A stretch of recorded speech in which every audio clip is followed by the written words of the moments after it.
Yes, and welcome to Warilla Bowls Club. Beautiful Warilla Bowls Club. What a fantastic, magnificent facility here. And we are UBC 23 Ultimate Week, proudly brought to you by Superloop. Event 2, Day 2. Case, we're down to the quarterfinals. 8 teams remain, 26 started, but just 8 remain. Absolutely. We've seen 4 fantastic days of bowls, and we're in for a massive night, and this is going to be a cracking game. St John's Park against Whittlesea. Yeah, so if we have a look through the results there, the preliminary finals, scores up there, you can see Brighton 61, Whittlesea 71. That was an absolutely amazing match. It came down to the last bowl, and in fact, Lee Schreiner, he had the chance. It was a tie. Could have gone to a one-bowl playoff from each of the players, but he played the big bowl and got the shot done. Deer Park, Gold and Dandenong came down to the last bowl. J-By Norris almost pulling that off. Pialba Phoenix were really, really solid. 83-58 winners over the point. And Bundoora 49, but Golden State 89. So they'll move into their first quarterfinal. But first up, though, quarterfinal number 1, St John's and Whittlesea.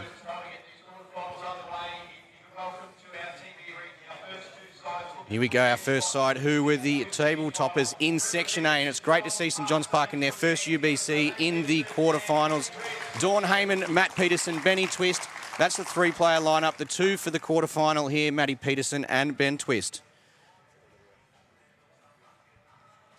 And Whittlesea Eagles. Wow. Over the last Ultimate Week and then even Event 1, we know exactly what they can do. Blake Nairn, Lee Schreiner and Nick McIntyre. And it looks like we have Blake Nairn and Lee Schreiner, who will be the 2 out there for the quarterfinal. It's quite impressive too when you see these lineups, and for even St John's, they can leave Dawn Heyman out. And then Whittlesea, you can leave Nick McIntyre on the bench, because we've seen some of the live stream games of Nick, and he's been outstanding. Yeah, absolutely. It's so important that third player play their role. As we know, all players need to play a minimum of 5 games. So, while there's 2 players out there now, that third player was so important getting them through to this stage. Yeah, and if this is your first time watching the UBC, or just a refresher for those people who have been watching along, there is plenty of points on offer. This is not your traditional bowls. It is 5 ends, 3 bowl pairs. Every single toucher is worth 3 points. So it's points in UBC, it's not shots. 3 points for every toucher. At the lead crossover, the team who is holding shot will get 3 points. The conclusion of an end, we have 10, 5 and 3. There's your first toucher and first points of the game. St John's Park, Matty Peterson. So the conclusion of an end, the first shot is worth 10 points. Second shot, 5 points. Third shot, 3 points. You get first, second and third. It's 18 points, and it's a Superloop ultimate end. St John's Park was so impressive in this second event. The only little hiccup was in the last round, but they were much too good for their section and went through and topped their group. Good start here from both leads. Nailing their weight.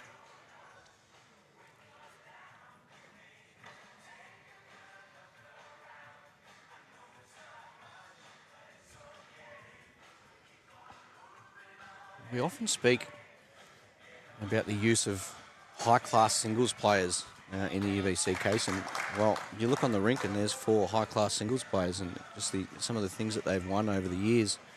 Matt Peterson, I couldn't even tell you how young he was when he won his first New South Wales state singles, open singles that is. Yeah. Well, it's so important to be able to play all shots. Oh, what a bowl here from Blake Nairn. Huge. First points on the board for Whittlesea. 3 apiece now. One of the flavours of Event 2 has been the attacking styles that we've seen from the leads, especially on our Superloop Livestream rink.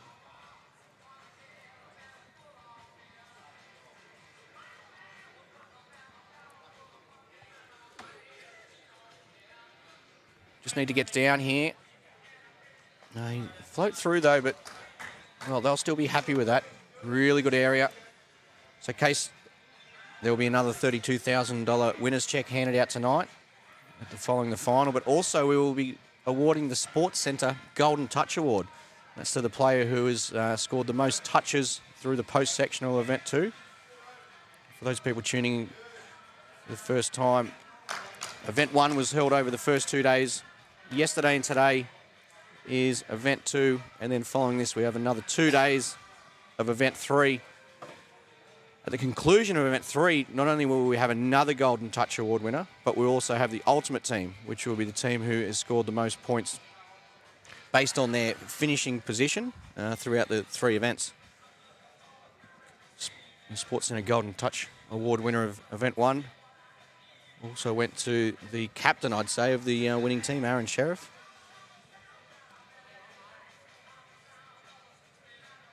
Twisty just needs to hold. Just looks like it's just going under. Weight was perfect for what he wanted. Yeah, I love that weight. Greeny, it must be said, we will also crown a new champion with Exodus Blue missing the finals for the first time. Much to the surprise of nearly everyone here. Yeah, so it'll be a new champion for this event. We have got former UBC event champions in there. We've got Moama Black, we've got Dandenong and Warilla. So Pialba Phoenix, Deer Park Blue, Golden State, well, or St John's could potentially be first-time event champions. Event 3 at Moama late last year, Whittlesea took that out. It was actually this duo who cruised them through the finals. So here we go. Early opportunity here for Whittlesea.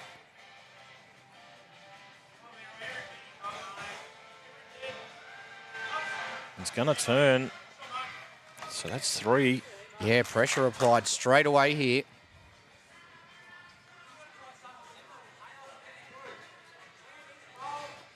Well, there's confidence there, Matty Peterson. Something similar. Keep that weight. Just about finding the line.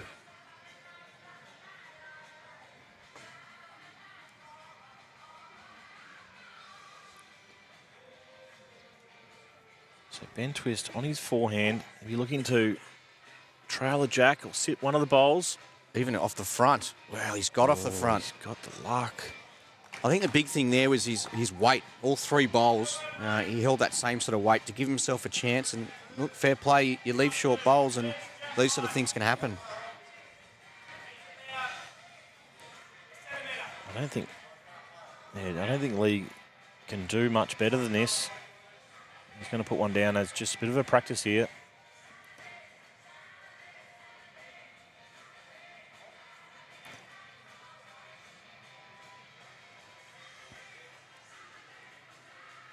So, yeah, just a little practice there. As you said, Case, there's not many times during the UBC that you've got a dead bowl as such where you can't really improve the situation or get a toucher for yourself. So those sort of bowls, instead of just put them in your pocket, use something, pick somewhere on the green, try and draw to it. You never know, you might need that later in the game.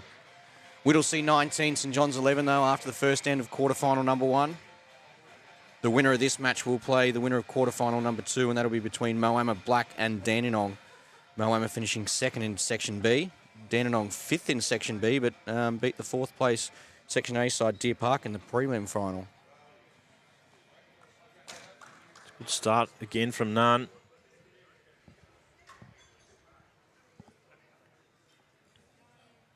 So look for Matty Peterson just to play that nice weight. He's a really good weighted player.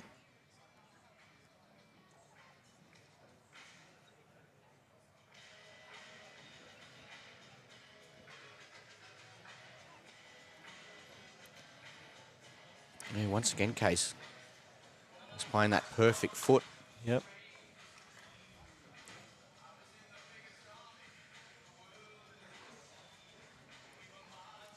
New UBC trophy at the back there. Survived Event 1 winners' celebrations, so that's good to see.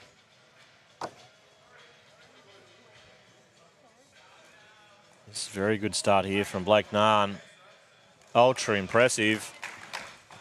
Further points there. A further 3 to Whittlesea. Move along to 22.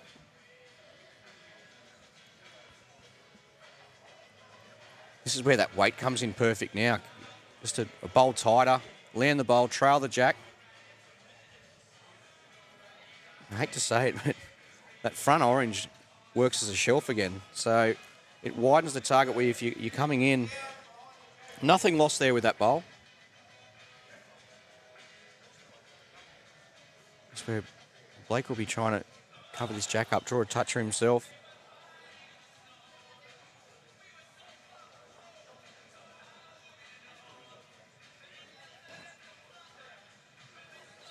Very good bowling there from Blake Nunn.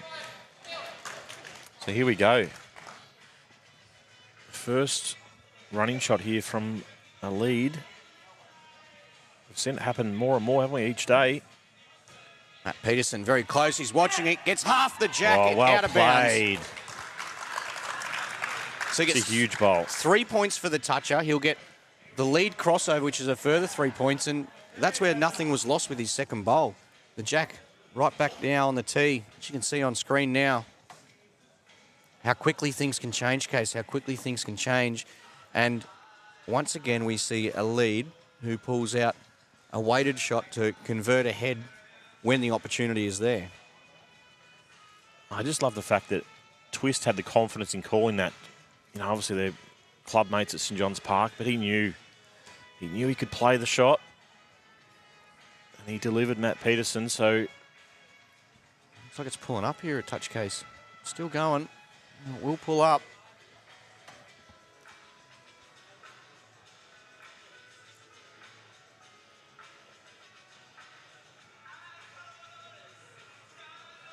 Twist would be looking for a real close one here. He'll know. Strainer will get close to that with his second and third, so...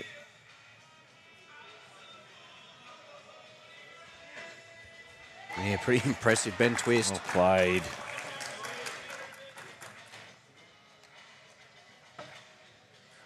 Well, even if you wind back to the last bowl, last end case where Schroner had that chance to practice a draw, with the UBCs, 26 metres, you see the dot on the screen where the jack was.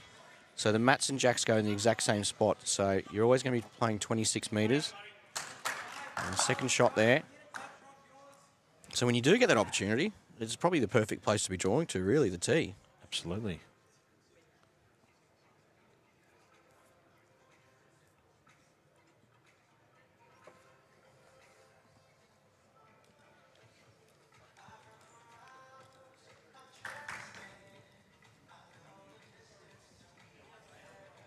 Be nice now is the call from Peterson.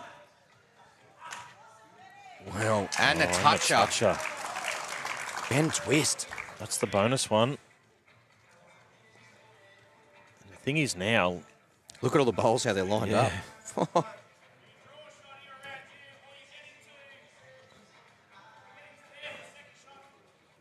So Lee's trying to... It's nearly impossible for him to get the shot.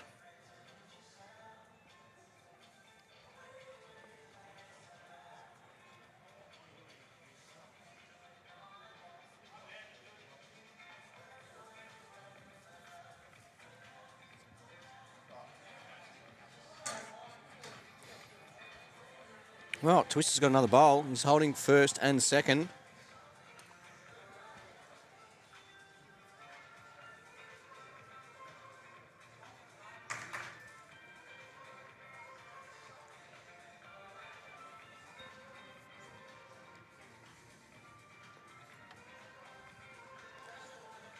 So you'd think he won't be far away again.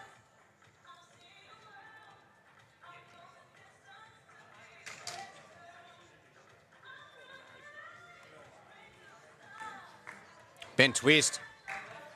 Well, look at that for shots. How about we're always drawing to the 26-metre mark? Well, Twisty has just got 3 towards the tee there. All 3. Superloop, ultimate end, 18 points. Wow. What a shot it was from Matt Peterson to kill the end. And then Benny Twist, just pressure. Handy little lead they've got here. 16 points after 2 ends.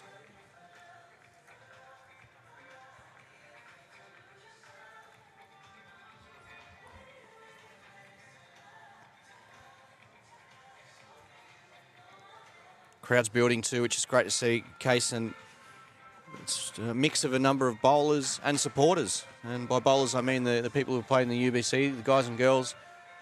It just shows the quality of these players into the finals and the display they put on, because they might have been playing bowls for the last 4 days, but they want to get back down to your rink side and see the action unfold.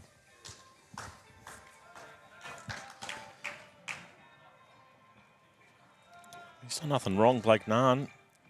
He's already got 2 touches.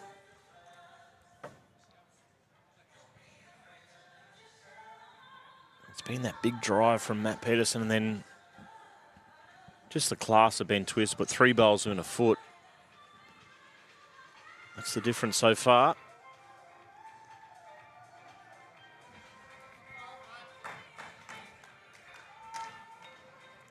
You notice when Perm is missing, he's missing in really good spots, isn't he? Yep. I don't think he's had a short bowl yet, so it's always a good sign.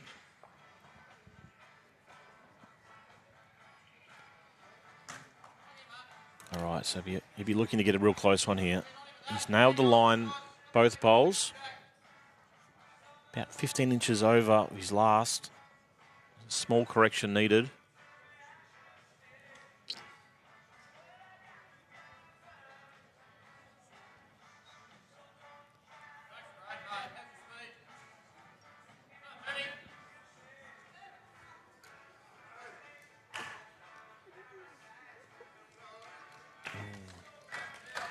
It's like a shot. Enough a shot for now.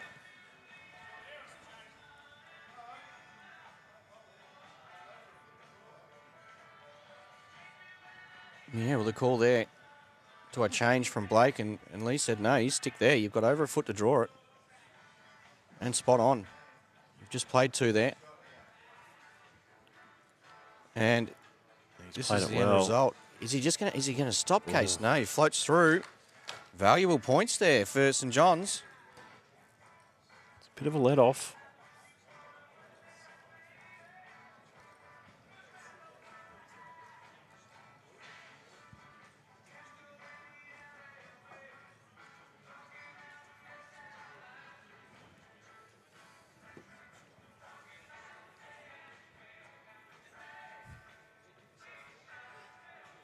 Well, N3. And Twist, he's already made his mark on this game. What else can he do? Continues applying that pressure. Really start turning the screws here. 41-22. Just shy, but covering the jack. And it is the shot.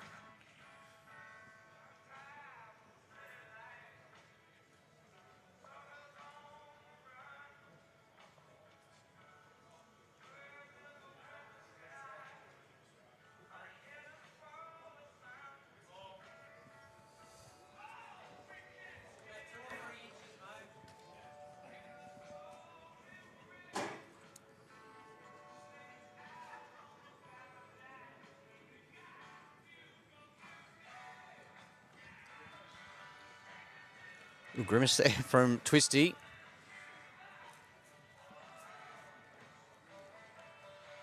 Yeah, just got a bit of touch of run on it. Once again, close back to that line. Okay, Leroy's second to the end. You want to make that slight correction. Looks like he has. Just needs to stop. Oh, is he going to run through like Blake's did? Oh, he's probably got enough to get second shot there. Change over and draw down now on the forehand Case. Try and beat the wing orange, or you stay there on the backhand. Okay, there he is. Yeah. Stay there on the backhand. Draw a touch of your 3 was a call.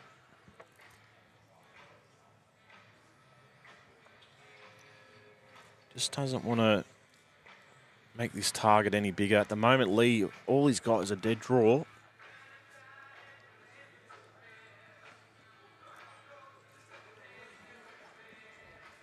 Okay, so he's just falling short. So a foot off. I've seen this man do this time and time again. Such a good draw player. Looks like he's trying to wheel it on here.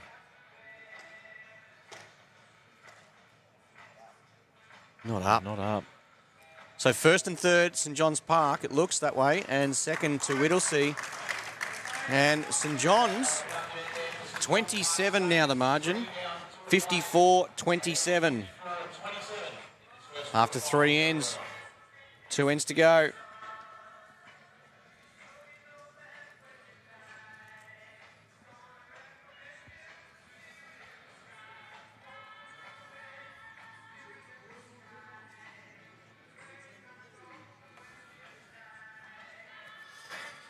So, just about it. A couple of big bowls here from St John's Park will be enough to get them over the line.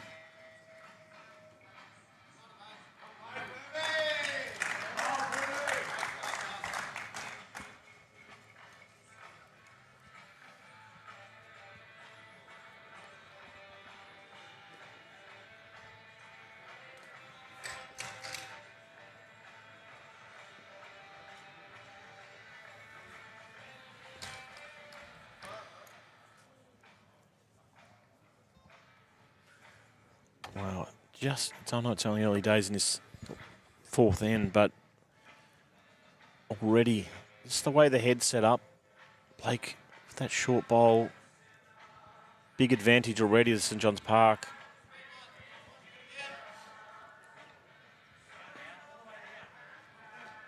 If he turns, he's going to get this touch if he turns.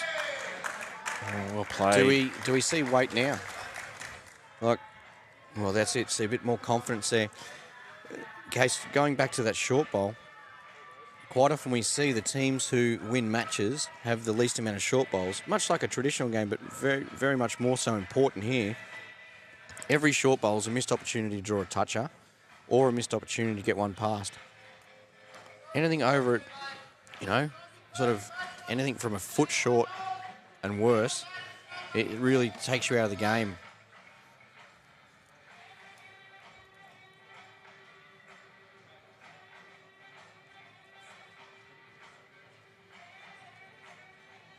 So here we go. Be looking just to change this up. Draw a toucher. Turn his jack high bowl.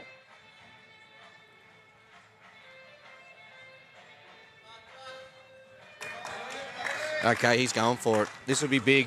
This will be quick. This will be fast. It'll be straight down the middle. 2 bowls or the jack.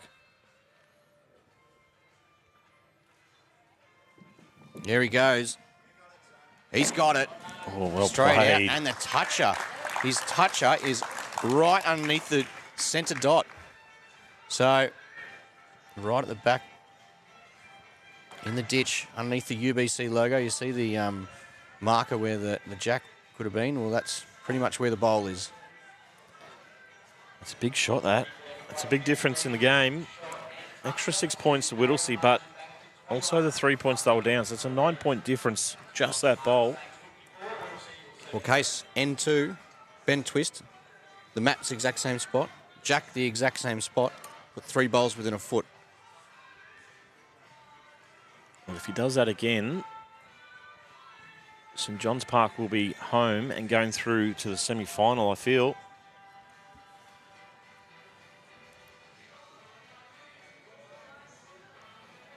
Tell you what, it looks pretty good again. His weight's certainly fine. Well, that's a really good starter.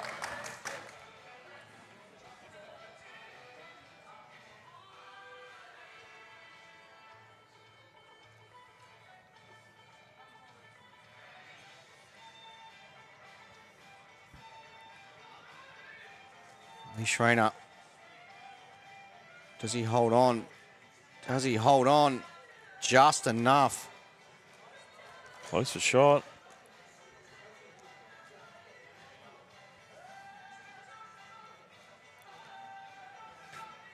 Slight correction here from Twisty. Virtually just needs just 1 bowl wider would be all it needs. Well, Perms telling it to hurry. Needs it to push. Needs it to get up. Well, it's going to be another one which is probably close all round. Only a three-way measure. Yeah, Blake favours his. Sophie, who's on the tablet, she's pointed out the measure for the first and second, and the third shot for the blue. You see that on your screen there. Half blue, half orange means a measure for the shot. Well, he's pretty fair here. He might get Gets that one run up through. and his own, which he has. He's made 2 out of that. Oh, brilliance. That's class.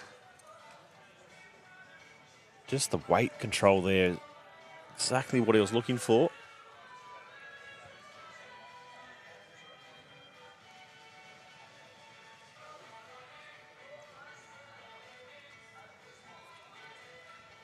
Well, at the moment, if nothing changes, the margin will be back under 10 heading into that last end. So Looks to just be hanging on here. So, well, there we go.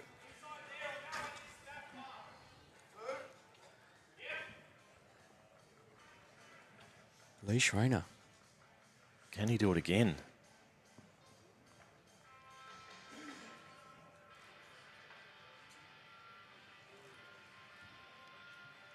He's not far away here. Oh, he nearly got the jack as well. Did almost get the jack.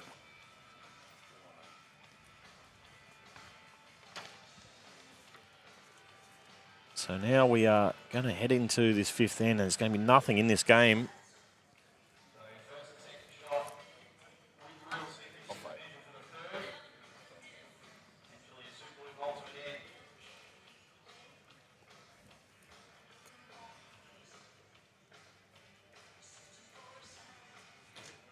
So Matt Peterson just doing the measuring.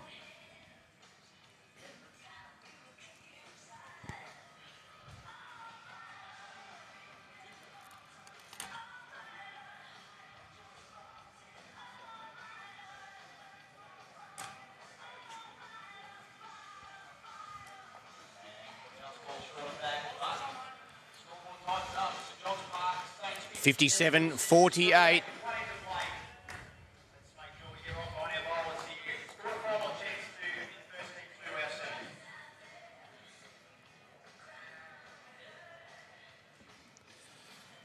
So 9 the difference last end of this first quarterfinal.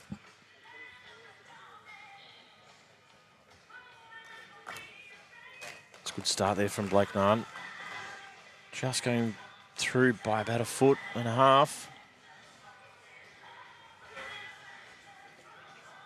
So Blake set this game up. He's got 3 touches so far.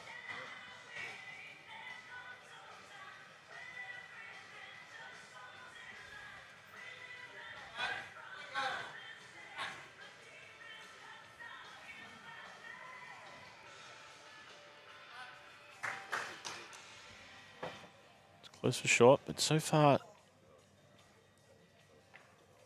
advantage would be to the Eagles.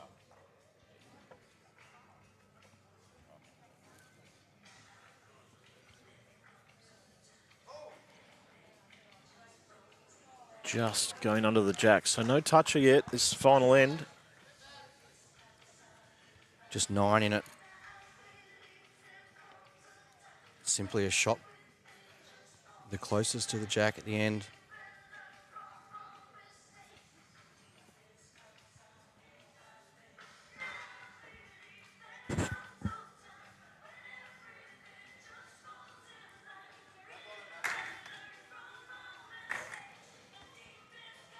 Geez, I'd love a toucher here, Greenie. Both bowls are well weighted. Yeah, it's really set up here. It's on the trot.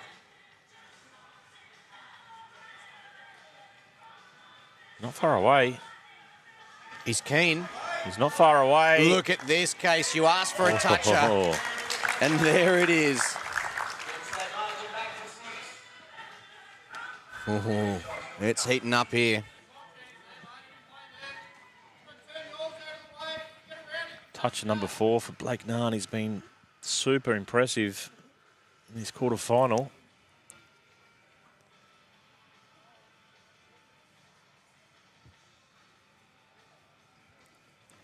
So pressure back on St John's Park here.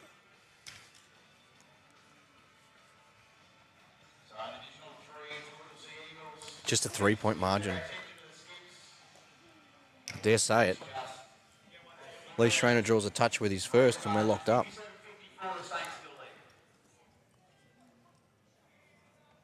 And that's what he'll be looking for. If you can get to the orange, just roll in front of the jack.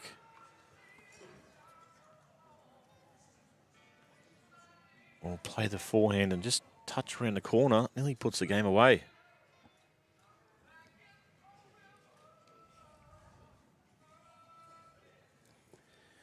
Lee Schreiner here on his forehand. Well, can he run to that jack? He's going to cover it up a little bit still. So, Ben Twist down first, second and third. Right through it. So that was a call. Get through those two short bowls. He's chasing it. What sort of connection can he... Oh, I thought he almost got past it and got to the shot bowl. He really needed to make a change there. Give himself a chance with his second bowl. Yeah, the call by Schreiner. Stay there to Blake. Stay there on the tee.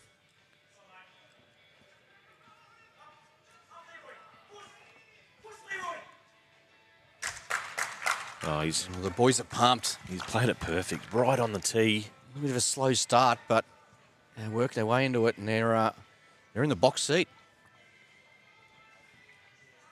So much the same here from Ben Twist, I feel. You never ride this man off.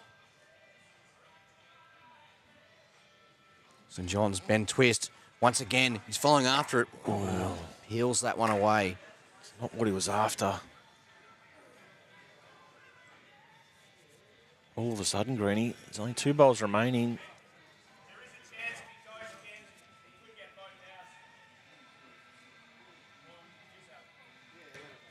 So Lee Schreiner will look to discuss this with Blake Narn. They'll no doubt take their time out. So Blake's saying to Lee, if he goes again and takes the 2 oranges out, St John's currently lead by 3. 10 points to Whittlesea, and then 8 to St John's would see them go through to the semi-finals courtesy of a 1-point win. So another bowl in here, if he can get this toucher. So it's well picked up from Blake. Very important to think ahead, knowing the scoring system. Well, he's close. He's better than close. He gets off the bowl. Oh, that's good. That's really good. He's made that a lot better. Twist draws the shot.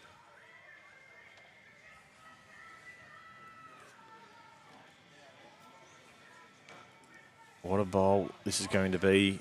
If he's to get St John's Park into their first semi-final, he'll need to play one of the shots of the tournament. Ben Twist, forehand. Just taking his time.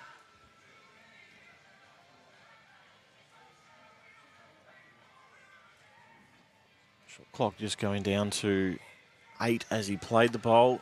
So it's on its way. The final bowl of quarterfinal 1. Wow, just down on the outside of it. And it's going to be Whittlesea. The way that St John's started, I was thinking, well, you know, they could probably lock this up on end 4, and yet it was Whittlesea. The big runner from Blake Nairn. Final score 72-57. It was that big runner from Blake Nairn, followed up by just some deft draw shots from Lee Schreiner. He missed on end 2 when we saw Twisty deliver the goods and get them an ultimate end. But look, it's Whittlesea who are going to progress, so they're the first team into the semi-finals, and it is some sort of effort, isn't it?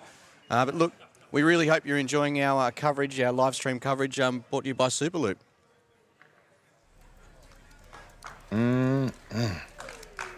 My speed boost from Superloop lets these guys get extra internet juice when they need it. So, Mom can be teamsing while Dad's streaming. Belle can look for book recommends while Bo is sliding into someone's DMs. That's not what emojis are for. Refresh your internet with My Speed Boost from Superloop. Case, an exceptional start to the night. Quarterfinal number 1. We saw St John's Park, who topped their section, but it was Whittlesea. And we've seen them do it over and over again, Whittlesea. They find a way to win. Blake Nandy gets pumped up. He gets Leroy really excited, and Leroy plays the big bowls. They're a little off to start with. Matt Peterson, Ben Twist playing the shots, but they found a way to stick with them, and they got the job done. Now we'll see Moama Black and Dandenong. Dandenong obviously beating Event 1 runners-up in Deer Park Gold in a blockbuster of their prelim final, and Moama second in their section. So Moama Black and Dandenong. Look, it's going to be a classic match. Oh, it's going to be a cracker. You know, we're lucky enough to witness one of the greatest players of all time, Alex Marshall. Let's hope he performs and gets Moama over the line. Yeah, absolutely. Well, I think it's about time that we get the teams out. How's that sound? So for Moama Black, this is the trio: Ryan Burnett, Alex Marshall and Cass Millerick. So it looks like we'll have Ryan Burnett and Alex Marshall teaming up in this one. Cass will be on the sidelines cheering on, no doubt. And the Dandenong Club. Gaz and Baz, Gary Kelly, Barry Lester and Sean Ingham. Quite an addition to the side Sean's been, and it looks like Sean will be leading up for Gaz here, so Baz will be there, no doubt, with the support and also cheering on his Dandenong Club. Oh, two of the heavyweight sides in your case, and they're meeting in a quarter-final. Yeah, it's going to be a cracking game, this. Alex Marshall, Gary Kelly, two of the world's best. And Sean Ingham will lead us up. He's been outstanding this second event.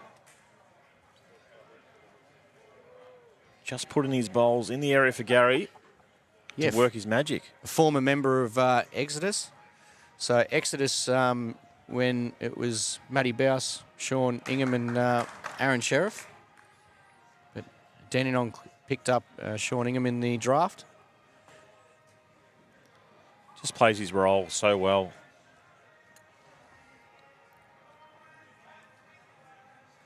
Ryan Burnett didn't like that out of the hand, but perfect start and a toucher.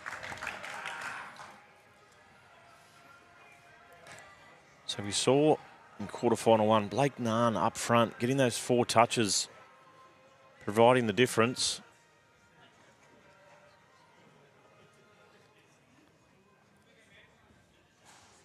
Well, unlike Nug there, fallen short. It's one thing we noticed.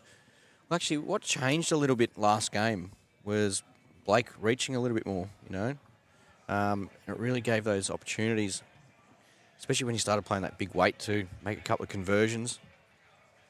Well, they were in a lot of trouble in fourth end when Blake played the big drive. Gave him a chance, so Sean Ingham just running through, just holding off.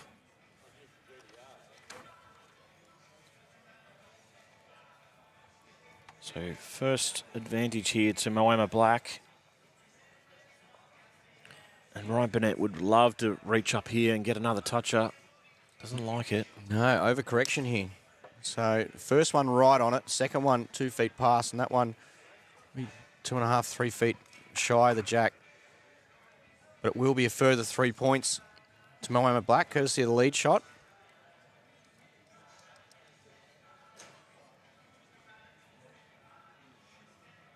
So Gary, he'll look to get off to a good start here. Just needs to draw up. Yeah, Gary Kelly, one of Northern Ireland's finest, representing the Dandenong Club here at his home club at Warilla. This is where he plays when he's home. He's another who's been playing a lot of bowls. Knows this carpet surface really well, and he loves it too.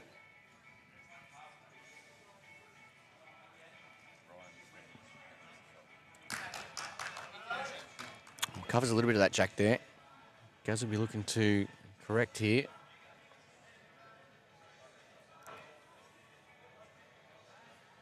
Yeah, two of the heavyweights who have well bowls. Two guys who you'll see their names etched on a number of titles and events. So look for Alex just to make this small correction. His line was good. He only needs about a foot of running.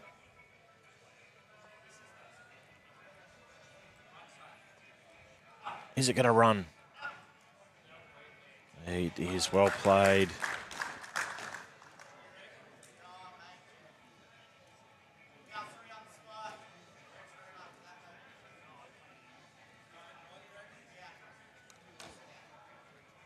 So try and draw is the call. It'll be a big bowl here to draw this shot off. All on his weight. He's just running through again. Big start here. Well, look at that weight. Three bowls, very similar. All sailing past the high side of the jack.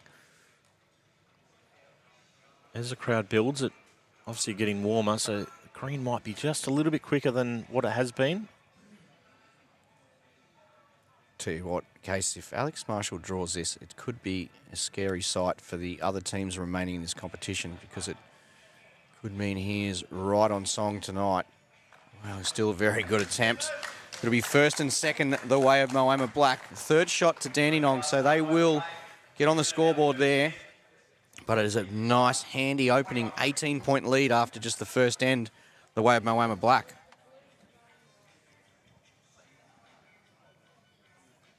Yeah, big start from Moama. And it was Ryan Burnett getting that early toucher.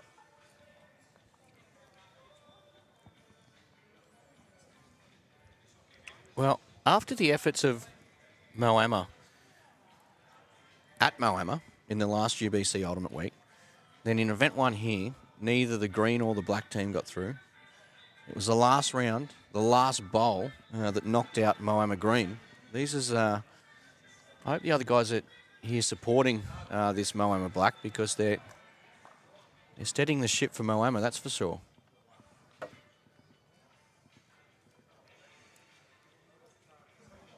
So both bowlers pulling up probably 15 inches short. Only a small correction needed.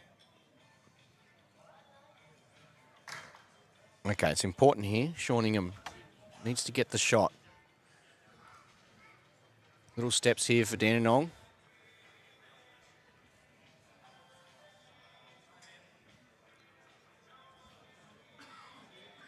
That's exactly what he's done. 3 points for a toucher. You knew he wasn't going to be far away. Great addition to any side. I should say, so important that Dandenong just stay in touch here. This bowl's just going to turn under. Ooh, okay. Best chance of a toucher on the backhand. Not only that, it's probably going to be the side that Alex is going to be playing because that's where he can get to the jack as well.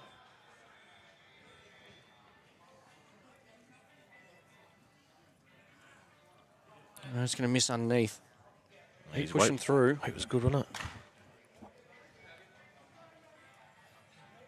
So I think you're right. I think Alex will be looking for something similar in between those two blue bowls up the front. Just over the draw, though.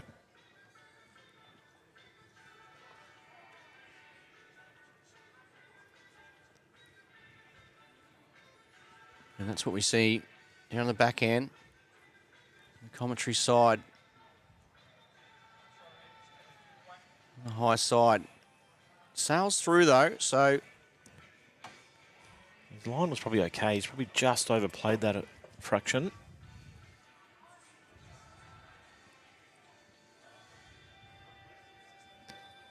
This is probably the more difficult hand of the two heading in that direction. Looks to have played it well, though. A good shot. Another good bowl. Gary Kelly.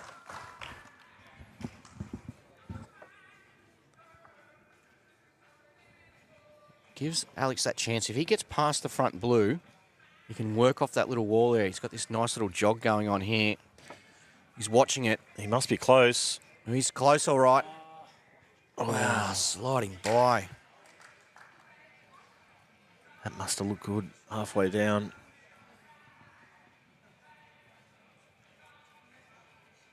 Pretty important now for Gary just to try and change this up.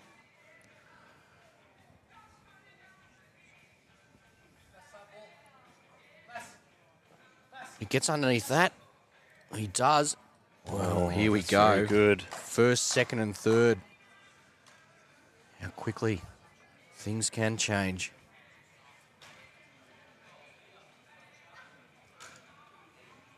He'll have to go pretty big weight here from Marshall on his forehand. Try and get the third closest orange bowl or the front blue one through the pack.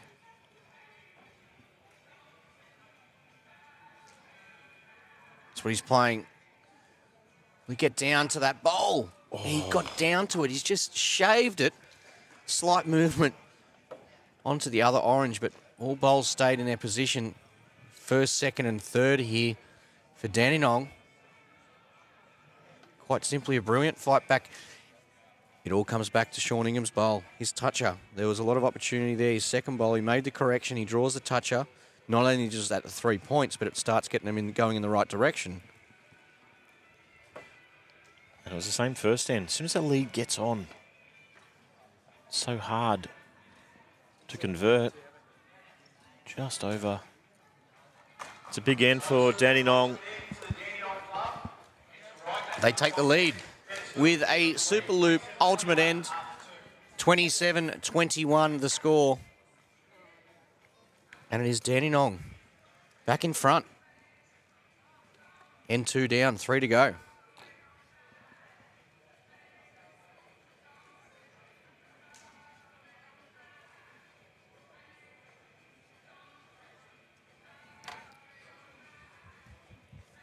All right, which lead can jump on first here?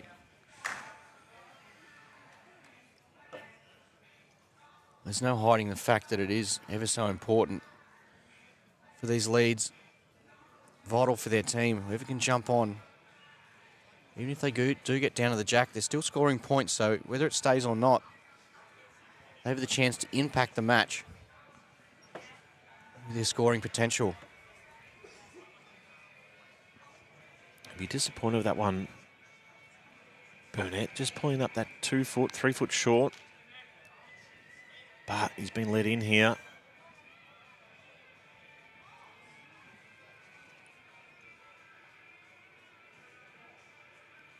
It's a loose start for both leads here.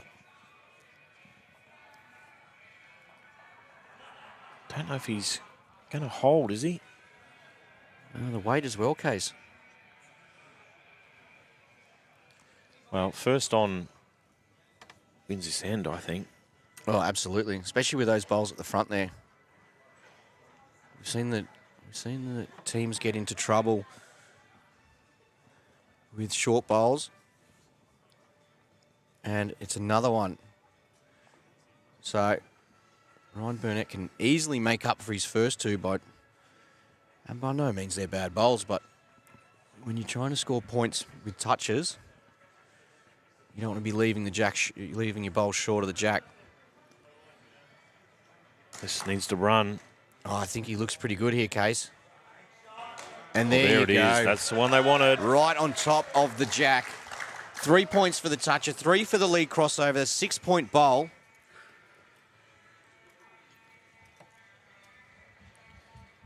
And as you'd expect, the halfway mark of the third end, halfway through, should all be locked up.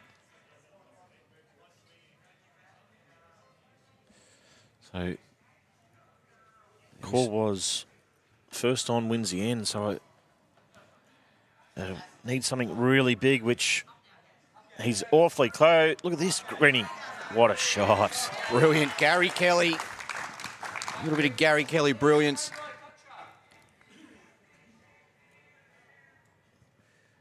Yeah, what a bowl. So Alex here, you can get down, well, you can draw a toucher, but he can get down to Ryan's bowl as well and just get that through the orange. Well, you can still work off that, and it's a good guide. Really good guide. So that's the one that Gary Kelly will be looking to beat. He'll be happy with third.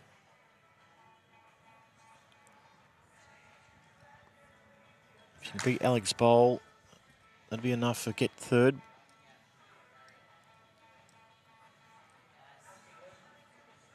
He wouldn't turn, would he? Oh, Case, look at this for a shot. Oh, wow. One on the backhand, one on the forehand. 2 touches in a row.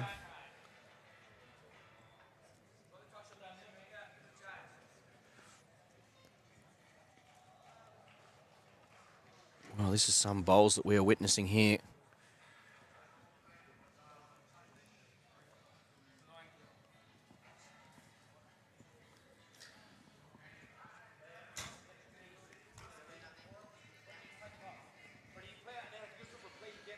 So what's he going to do now? He's drawn 2 perfect bowls.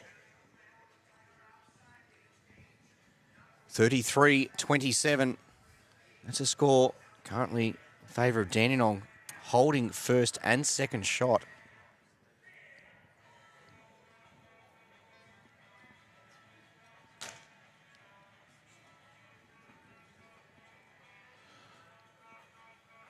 He couldn't. Is he going to run? Oh, geez, he nailed the line again. This has been outstanding from Gary Kelly. This is exactly what they needed.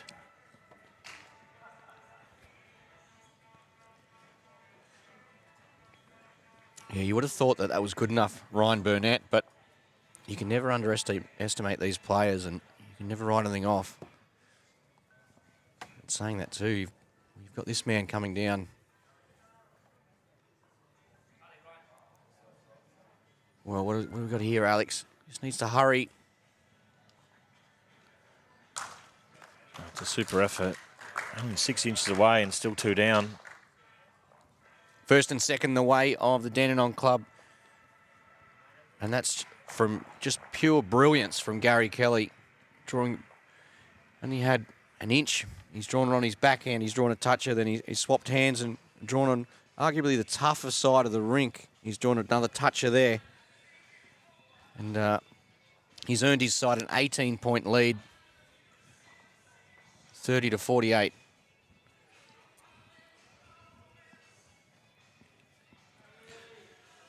Another toucher here. Sean Ingham just got those points ticking over here for the Dandenong club. And they'll be the first team to reach the half century. We always have a number about 70, Case. 70 is generally your sort of pass mark number. Yeah, if you get to 70 in these big games, generally that's enough to win. So gets down to that as well. Well, playing Yeah, very very well, good. these two. Well, all 4. You know, they're right in it.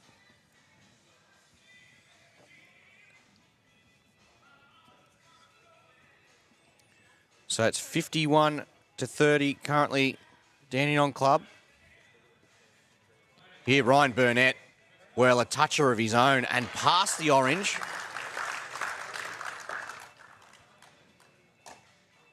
(51-33).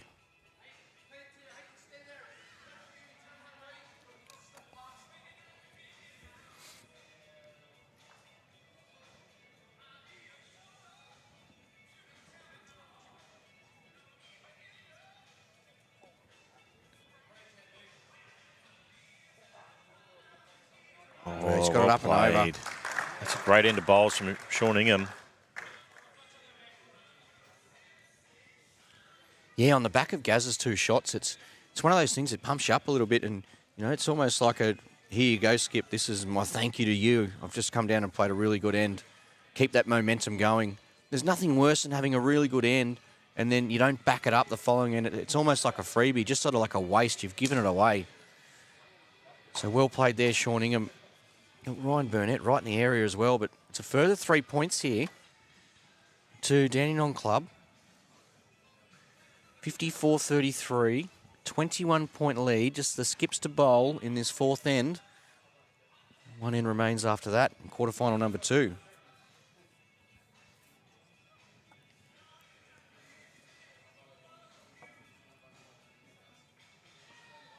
Just needs to turn, which... Oh, he got Sliced the it. jack. Got a touch. They just keep ticking it over, Case. Keep ticking it over. This pressure keeps building. Well, it's Gary Kelly's third touch in the last 4 bowls.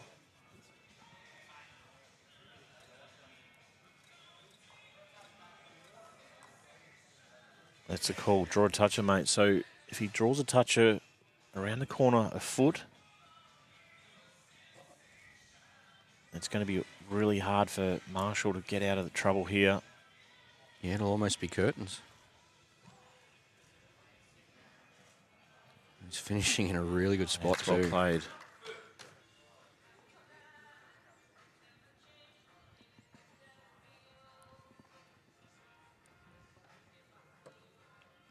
So Moama finished 2nd in their section. Dandenong in the same section finished 5th. Is it going to run? Oh, that's a shot. It's the shot, but, well, that's got to look inviting for Gaz, doesn't it? Huge bowl here, Case. He did what he needed to do, Marshall, but... 24 the margin. He gets a toucher and sticks around here. The game will be on. The pressure will be on for game over. 10. No, he's wide. Well, it's just that extra weight too, wasn't it? That's a massive let-off.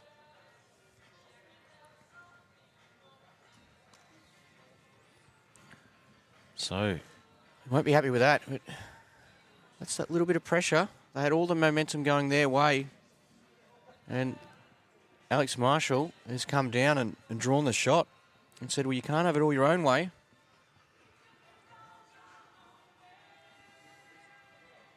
Here we go. Alex Marshall. He needs to hurry to get past that front orange. Doesn't look like that's going to happen.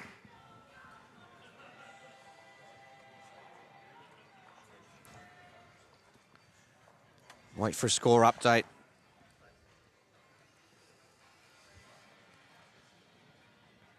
just a small technical problem heading this last end.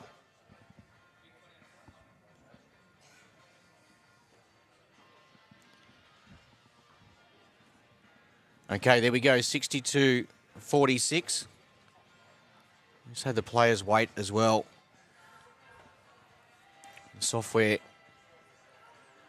just uploading and updating. It's the beauty, the software is amazing, but so there's no scorecards. It's just straight on the tablet. So Safe could have told us what it was, but we just had the screens in the background updating as well. So Dandenong 62. Moama Black 46. So we'll keep you updated. You might not be able to see it on the screen, but we will keep you updated all the way here. I'll even get Case. We'll see how good Case's maths is.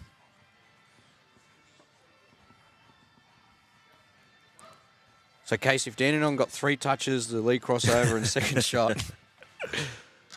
So back to the action here.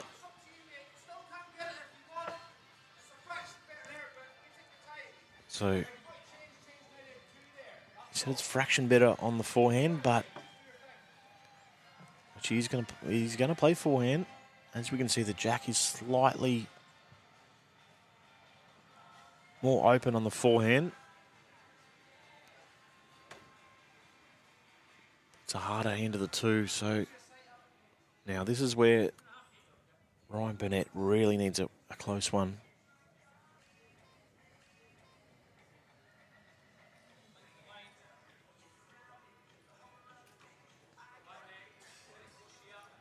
Is it going to run? They want to hurry.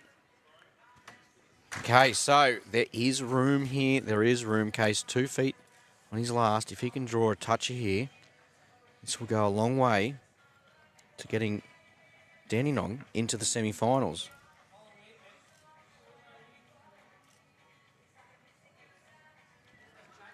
Case. Have a look at this. Sean Ingham. Well, Sean Ingham, thank you very much. There we go.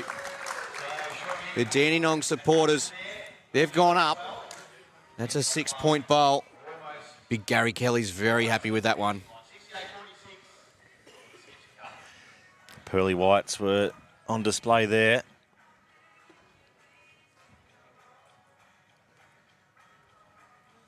So it's going to require something special here from Marshall. 68-46.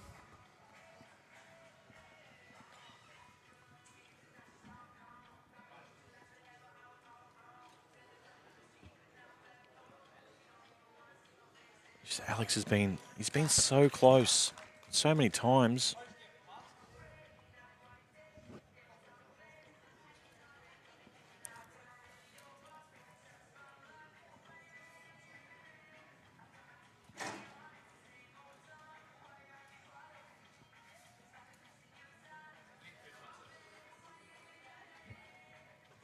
So Well, to be fair, he doesn't really need to. He doesn't need to get close, does he?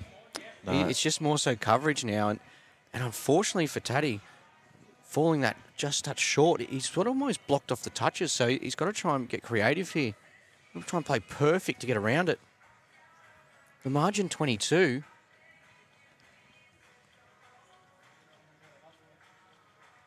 I think it's short again. Well, that's it. That is it. So most you can get is 18 for the ultimate end. And the margin 22, so they need 2 touches. Only 1 bowl remains, so it'll be Dandenong who progress through to the semi-final, much to the delight of their supporters who are here rinkside.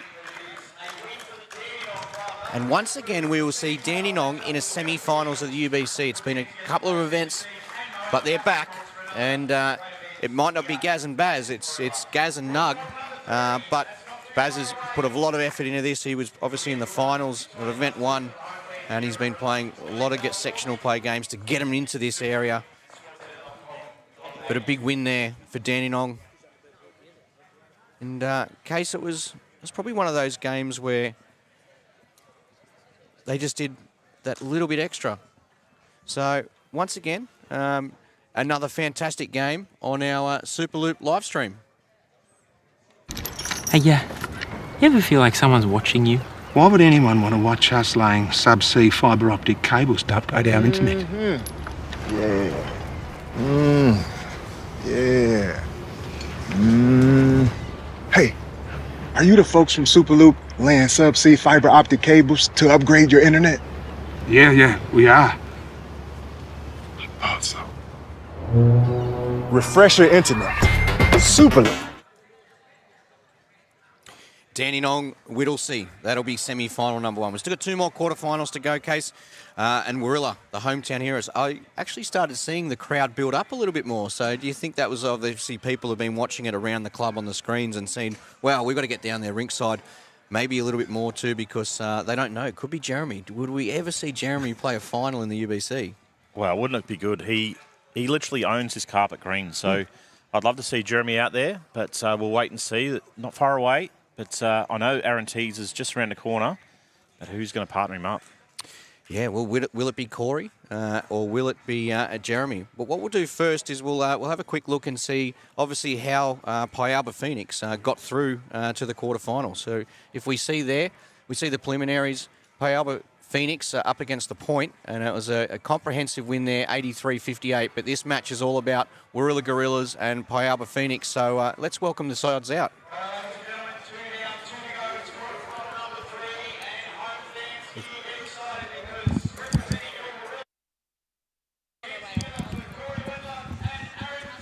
There we go. Warilla Gorillas, Corey Wedlock, Jeremy Henry, and Aaron Tees. And that who it is. It's Corey Wedlock and Aaron Tees.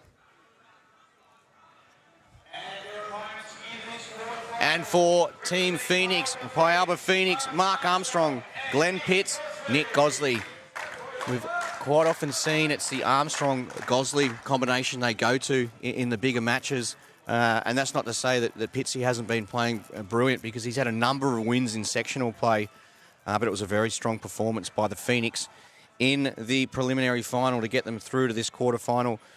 Warilla, of course, they qualified straight through their section. They came second in their section, Section A. And they're here, right on top now, ready to go. Yeah, they've done really well, the Phoenix.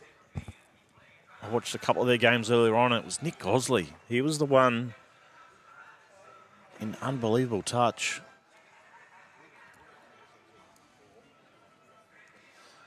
But they're up against it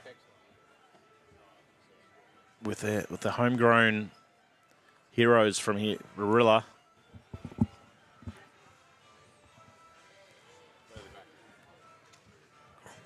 Crowds building.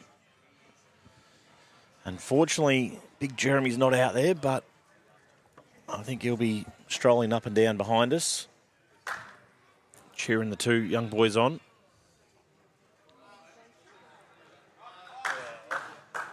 A great start from Armstrong.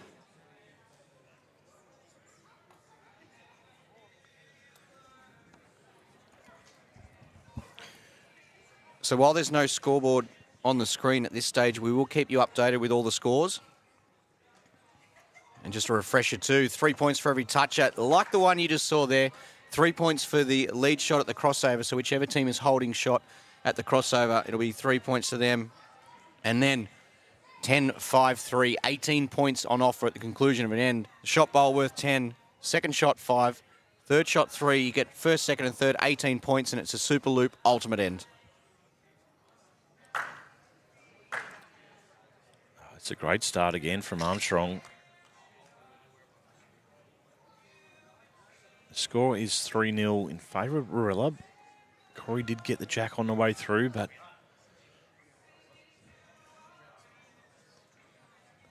at the moment, Armstrong's got holding the two closest.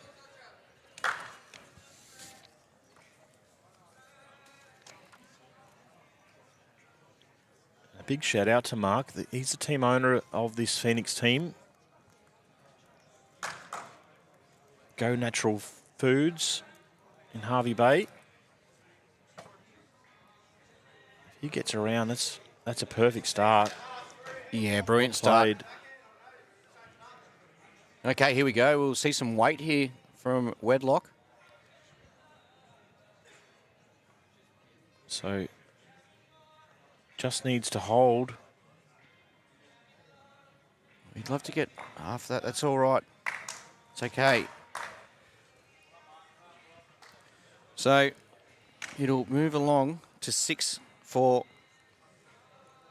the Phoenix, 3 for the toucher, 3 for the lead crossover, and they lead 6-0.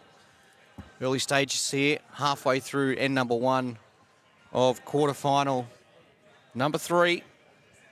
Following this will be quarterfinal number 4, Deer Park Blue against Golden State. And there will be a short break before 7 o'clock, Australian Eastern Standard Time. Will be our semi-finals.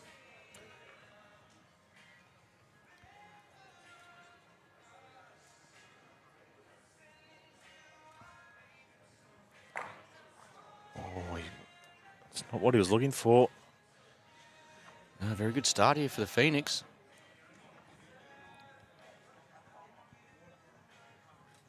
Interesting. See what the call is here. So I've already Looking for a stuffed it back up. one. I've already stuffed it up with the without no scoreboard on the screen. It's 3-3. So the toucher was the way of Warilla. Well, I knew I'd go. I knew that would last a long time there. I'll try my best now. I've got the calculator out, Case, so that'll help. All right, so Teasy back to the draw. He'd be looking for at least second. Well, what a Aaron shot. Tees. That's brilliant from Teasy. Well, there wasn't much on. So No. very limited options. But the one option that was there, he didn't miss it.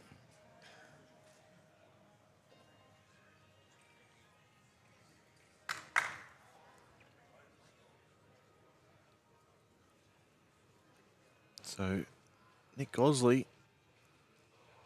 Oh. Great effort. So measured for the first and second shot. Third shot currently held by the Phoenix.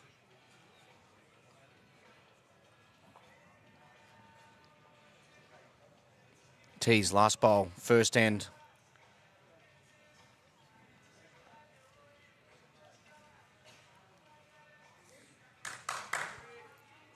Aaron Tees, what a start here. Teasy. The crowd loves it.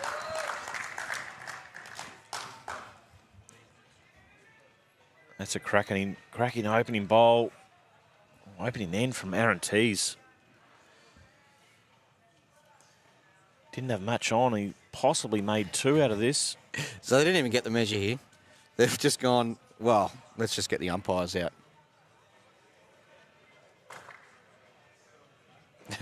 Corey was on earlier too, and the exact same thing. He just called the umpire. So 6-3, but there will be more points. Of course, 18 points at the conclusion of every end.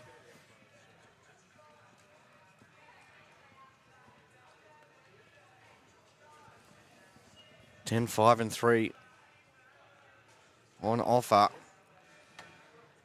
Umpire just chocking the bowls here. So it's a measure for the second shot. The first bowl removed was that last bowl of Tees. Some turnaround after missing with his first, with his weighted shot, missing the connection he was after, and therefore having very limited options. And to get the jack out and then draw to the bad jack, he's done extremely well. And if I was a Warilla supporter, I would be very excited about the prospects if that continues.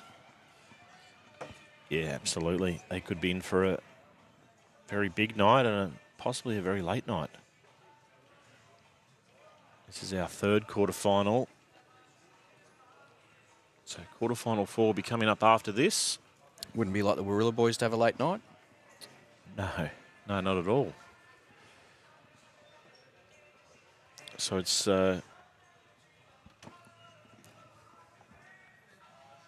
just going around to the blue bowl. He's got the orbital.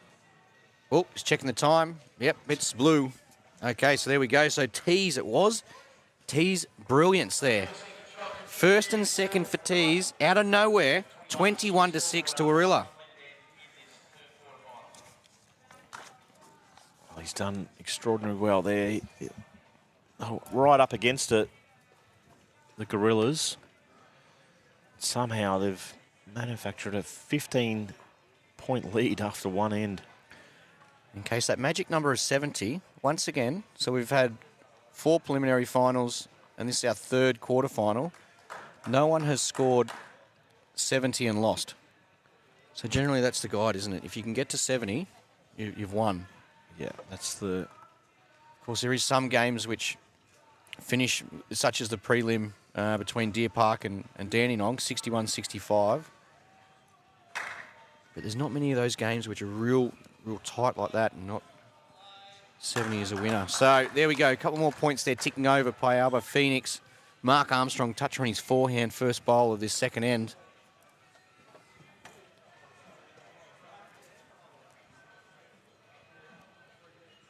So both Wedlock and Tees opt in for the title line bowls tonight.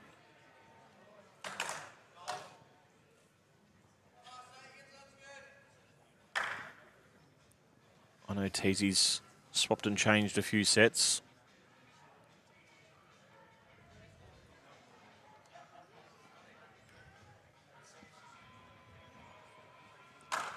High quality once again. Armstrong in the area. If you can get past that blue and get to the back, well, he gets a toucher as well. What a bowl. Well, he's played five bowls virtue to perfection. Mark Armstrong. Weight here from Corey. He's chasing the jack. It's getting out of bounds first, though. Really good. There was no toucher, but he did open it up. He got one of the touches of the Phoenix out of bounds. A lot of area here. Well, you wouldn't back against Mark Armstrong getting one just as close as he has to the 26-metre jack, the way he's going.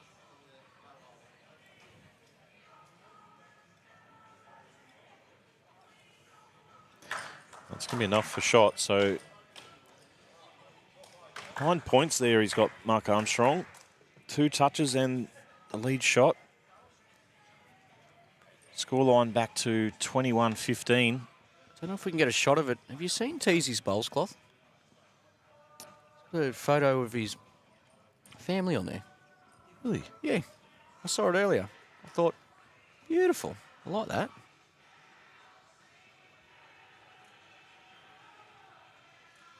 Okay, here we go. Tees on his forehand. 21-15. But it's the Phoenix holding shot.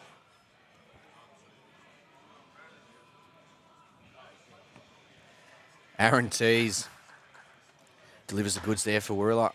He's come to play tonight. Teasy, at times on this TV rink over the last 4 days, for his standard, he thinks he's battled. So good to see him perform straight away tonight. Well, he did ask for the aircon to be turned up 2 degrees. So changed the pace of the green slightly.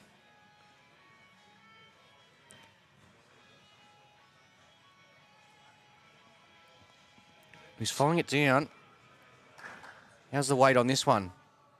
Well, it looks good again. Aaron Tees gets it over in front of the jack as well. So Nick's got to add just over 2 feet on his first bowl. Well, he's got the direction right. Just looks a touch under.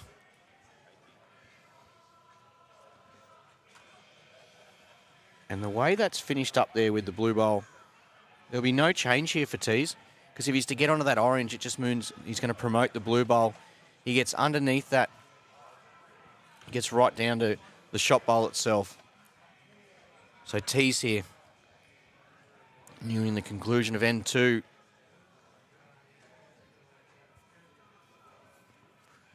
He's after it again. The weight looks pretty similar, doesn't it? Won't be far away yet. Oh, just a touch. Just under. Well, you think he's done enough there? Looks like 3, doesn't it? Does. We'll wait and see. Nick Gosley heading back to the mat here. You can see in the top left corner, just 17 seconds left on the shot clock. 30 seconds for each bowls. So each bowl you have 30 seconds you're allowed, but you're also allowed 1 timeout per match where you get an additional 30 seconds. So big bowl from Nick here. Case, what are we seeing here? What are we seeing here? Huge shot. What a shot. Absolutely outstanding. Nick Gosley. Under all sorts of pressure there. Tees throwing 3 in himself, but Nick Gosley with his last bowl coming down and not just only getting the shot, but getting a toucher. And look at the score. 29-28 after 2 ends of quarterfinal number 3. I wonder how important that bowl will be in about 15 minutes' time. Looking down the barrel of a big margin after... Look at Mark Armstrong again. Oh, he's scored some points this game, hasn't he? He's got 3 touches out of 7 bowls. He's got a couple of the league crossovers as well, so...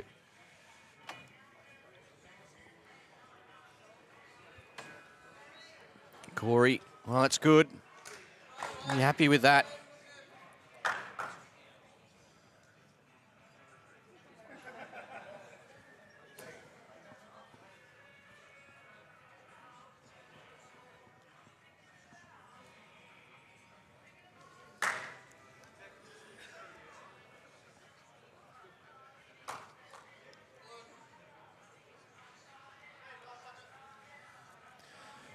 So good weight again from Armstrong, just under the line.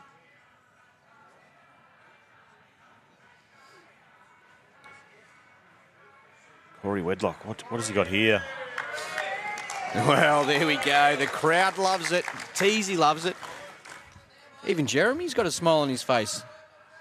Excited down there. He just loves supporting his boys from the sideline.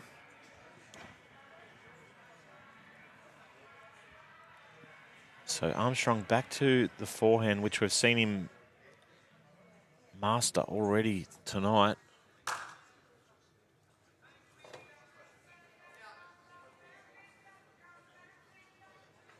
Just a bowl underneath the line. The weight looked okay.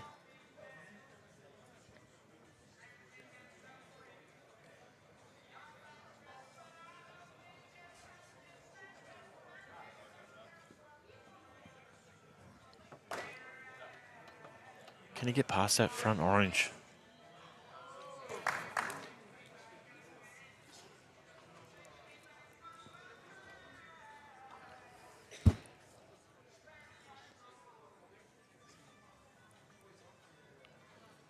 So Nick Gosley played a massive bowl on N2. Can he repeat the dose here?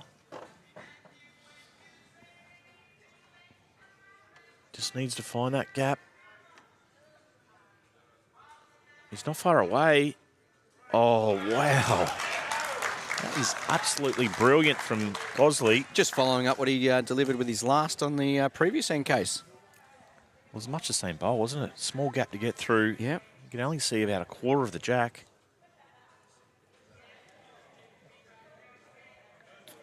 All of a sudden, this is just running through. So, chance here. This is a big opportunity for Nick.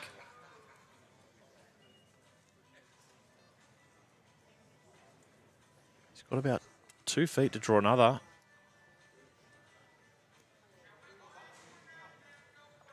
Just needs to hold. Weight was okay.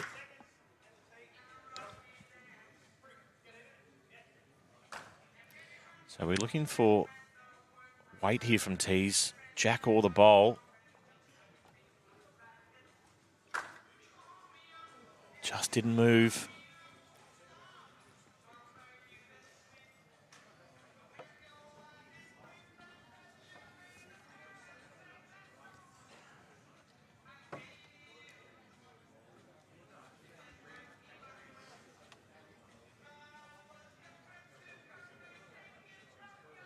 So Nick will be looking to making this bowl count. He needs to draw another here. At the moment, as you can see, it's orange, blue, blue. Oh, that's 2. Orange, orange, blue.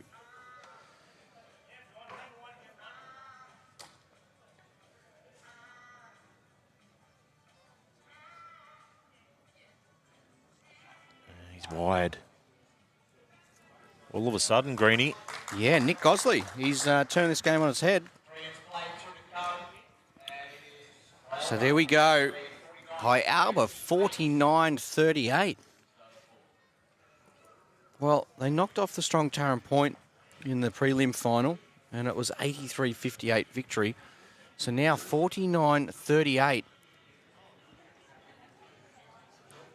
They need a solid end here, though. We've seen this quite often where a team can be in front heading into the fourth end. But all of a sudden...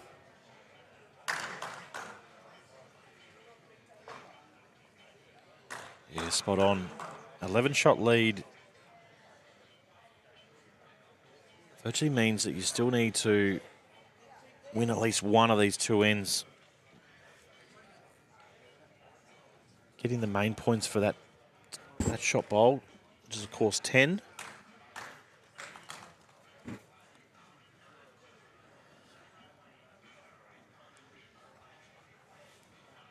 Well played, Corey Wedlock. I don't think Corey looks too worried just yet. Does Corey ever look worried? Oh, he Wow, got the touch up. further points. Further points.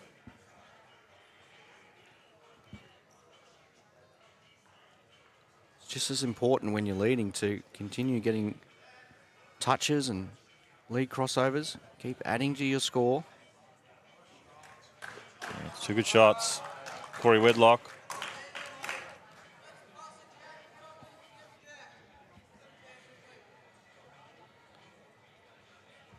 Shows Nick Gosley's got a lot of confidence in Armstrong. He's played it really well on the forehand. He's asked him to change hands, give your bowl a chance, trailer jack, sit the bowl.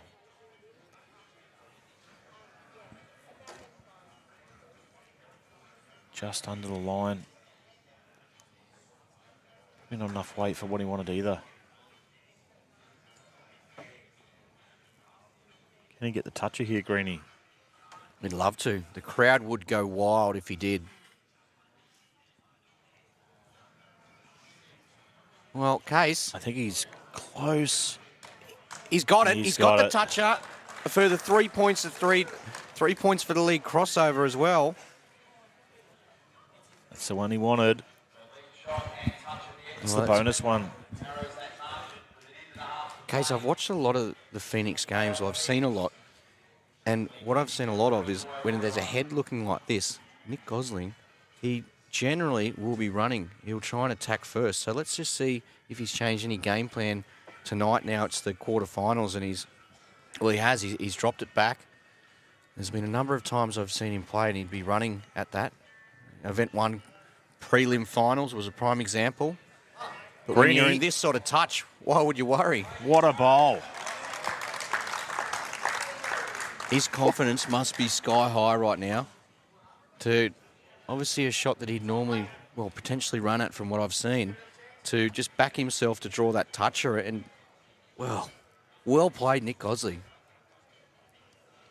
That's as you say, he must be full of confidence to play that type of weight.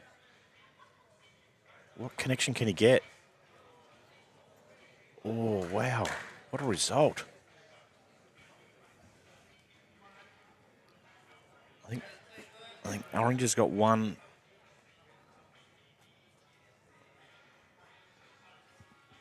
It's a good result, though, from Tees. Opens the head up. Well, I was going to just say, Case, he can get both bowls here with no jack movement. Absolutely. Weight right through that blue bowl of Corey's.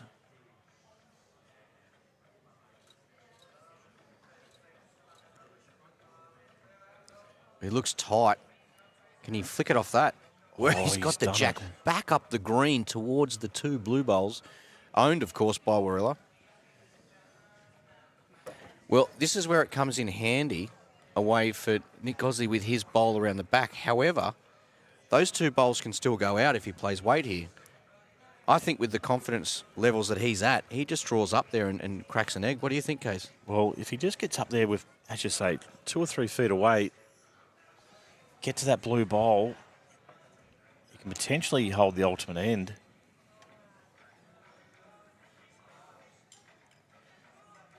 Oh, he's just not. What an effort that was. Well, what does Tees play here?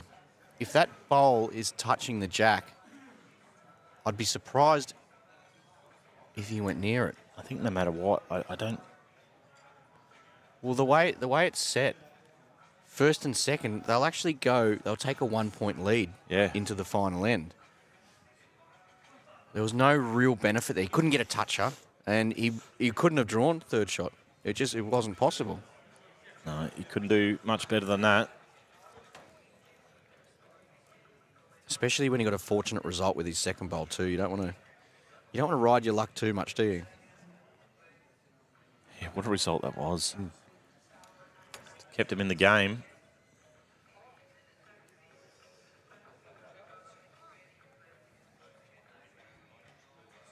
So what's the verdict?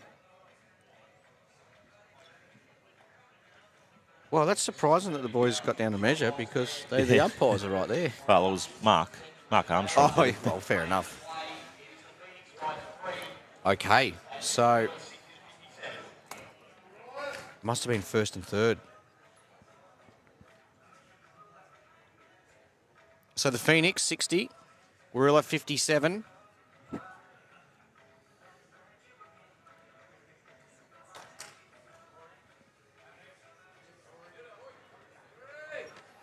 Corey. He delivered with his... He had a toucher with his final bowl on end 4. It's a pretty good start. Mark Armstrong, though, he's been peppering the jack. And in the way that's set up too, playing on that hand, he can be a touch wide and still work off that and get to the toucher. It's all down to his weight, though. I don't want to Probably be one of his worst bowls for the game. It's only just over a foot away.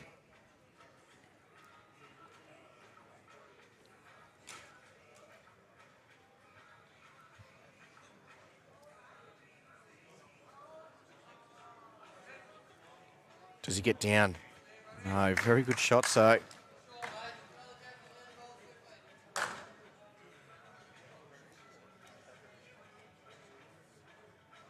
think the home crowd, there's a bit of nerves in the room. Not sure what's going to happen here. Yeah, it is very quiet. The crowd watching on. Intently just willing their side. There's supporters here for Warilla. There's supporters here for the Phoenix. There's neutral supporters. There's supporters here just for the game of bowls, and they're supporting each player bowl by bowl.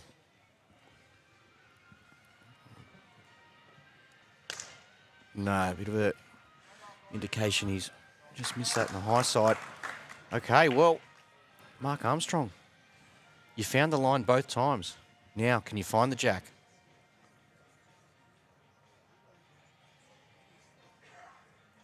The way he's been going, I'd be backing him in to be pretty close.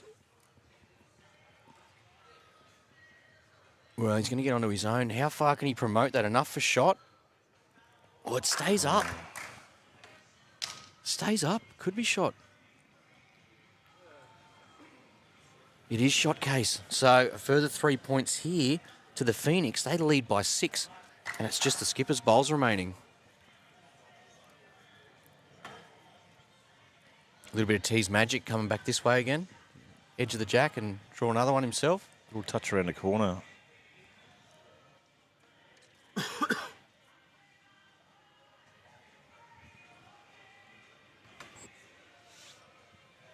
Okay, Shy with his first. He's got 2 bullets remaining.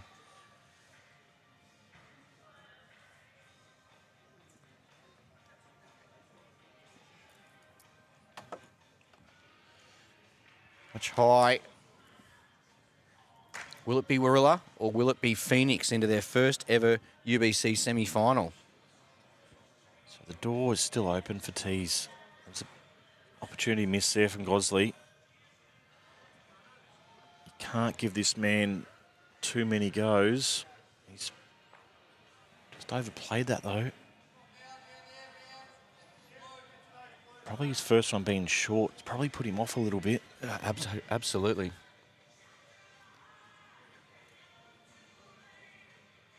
All right, it all comes down to this for Warilla. Aaron Tees. A very good. Wow, he probably got a bit stiff there. He lands that bowl. He's perfect, you know. All right, here we go. Tees. His weight is crucial here. The hopes of Warilla lie on the shoulders of this man. Well, he's missed on the high side, so it'll be Pialba Phoenix through to their first ever UBC semi-final. Wow. A massive upset there. But to be honest, Armstrong and Gosley were both outstanding. Yeah, Case, well, event 1, they finished 3rd in their section and got knocked out in the prelim final. So now they've finished 4th in event 2, and then they've moved through to the quarterfinals courtesy of that big win over the point. Now they've beaten Warilla. Well, how far can it go? You know, you never say never, Well, that's especially when right. you're riding on a high. And the confidence levels of Nick Gosley's got to be pretty big. Yeah, absolutely. You can only keep winning, and that's exactly what they're doing. So they'll be hard to beat in the semi. A little bit more action coming up very shortly on the Superloop live stream.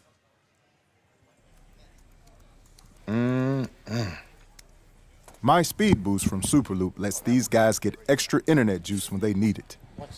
So, Mom can be teamsing while Dad's streaming. Belle can look for book recommends while Bo is sliding into someone's DMs. That's not what emojis are for. Refresh your internet with My Speed Boost from Superloop. Case quarterfinal number 4 coming up. We've had 3 fantastic quarterfinals. They've had a little bit of everything. They've had the deft draw shots from the leads. We've also had the attacking leads, but we've had the skips who have really come to save the day for some of the sides. Some of the situations that the players have been put in so far, us mere bowlers, well, not you, but me, I would have nowhere to go. These guys have found a way. Deer Park Blue up against Golden State. It's going to be some sort of a match. Absolutely. You know, Deer Park, the international team, I guess. You've got Shannon McElroy and Aaron Wilson. They're experienced and they're dominating this event too so far. But the Golden State, they're young and enthusiastic, and they're going to be hard to beat. So it's going to be game on. Well, I reckon let's welcome players onto the green. So Deer Park Club Blue, very exciting times. Have a look at these 3. Nathan Bush, Shannon McElroy, Aaron Wilson.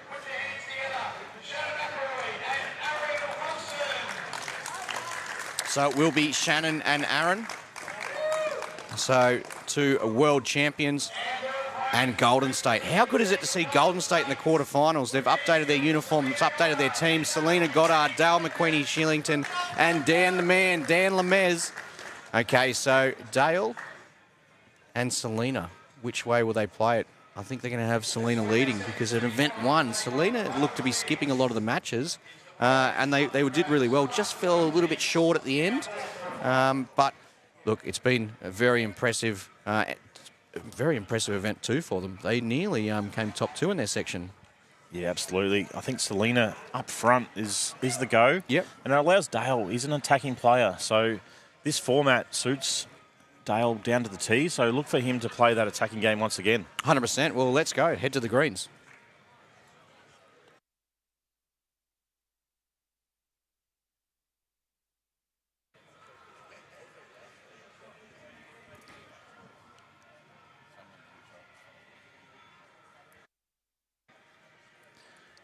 So McElroy first up. What a start from Shannon.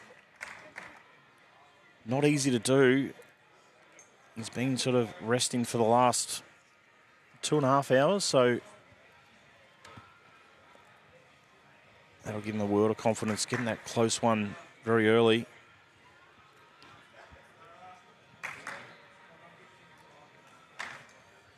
I'm excited about the prospect of this match. Here, Case. Obviously, Shannon and Selena, little battle there of the Kiwis. Kiwi champions, yeah, absolutely. And then you've got Dale and Aaron, and both of those guys, well, they know how to light up a rink. A lot of energy. They've both got a heap of energy, haven't they, and what they bring, and some of the big shots. They love the attacking shots. They've obviously both got the deft draw shot, but, yeah, it's very exciting times. In case, what we might do is we might go and watch it from another angle, and we'll welcome in the magnificent Benny Jones and fantastic Sophie Kurzman, who has been on the rink doing our tablet work.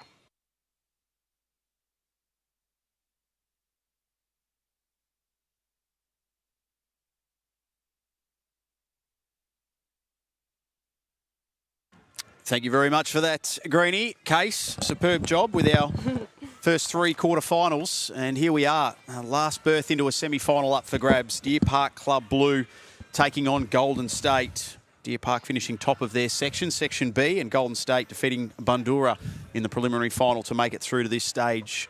It's great to be a part of the live stream coverage. Benny Jones, my name, and as we've just heard, Sophie Kurzman has joined us. Sophie, amazing job by you, by the way, the last 3 quarterfinals out there doing the marking. And thank you. No controversies, no issues, so you must have done your job well. Yeah, sometimes you have some tech issues, but I was I was about 3 bowls behind at one point, but I was able to have a good memory and Yeah, kept it up. Great shot, Selena. Yeah, good Awesome start. shot. She's been bowling well all week, has Selena Goddard. Amazing. And, Dan the man has stepped aside and left it with these two, Selena and Dale, for Golden State. And I'm pretty sure, if my memory serves me correct, over recent UBC events, this is the deepest into an event that Golden State have progressed. So this is uncharted waters for them. And what a team they come up against in Shannon McElroy and Aaron Wilson. Absolutely. They've started solid, 3-3. Yeah. And now it is with Aaron Wilson. I won't run through his CV because we haven't got long enough, but we know he's one of the best in the world and sets that out the back, of course, with the jack on the tee at the moment. It'll just stay up. And now it's over to Dale McWhinney-Shillington. These skips would love to get their sides off to a fast start. Plenty of points on the board. First ends can be crucial, so you're not playing catch-up. Just going to skim past. Yeah, just took a little touch from his own bowl on the way through, but no damage done. First and second shot was with Deer Park. They've now been relegated just to second. Here's Aaron Wilson. Follows it down, stalking it down, asking it to turn. Does late, but just set up nicely. Both sides, great opportunities here to get some early points on the board. Little pause there from Dale. I think maybe put off slightly by Freddie Mercury hitting a higher note over the music PA. Not a bad track. He's looking a tad heavy. Yeah, just maybe wanting a touch the off back one of line. Aaron's bowls on the way through, but it does just nestle itself in front of one of those Deer Park blue bowls at the back of the rink. Having third. Both skips with one to come. He wastes no time as per usual on the mat. Aaron Wilson gets Very to quick. it. He does. It's just the shot clock's kind of pointless when he's involved. Oh, but exactly. this looks a good delivery. And that will, Be the shot. yeah, absolutely. And quite clearly the shot. So into first and second again, Deer Park.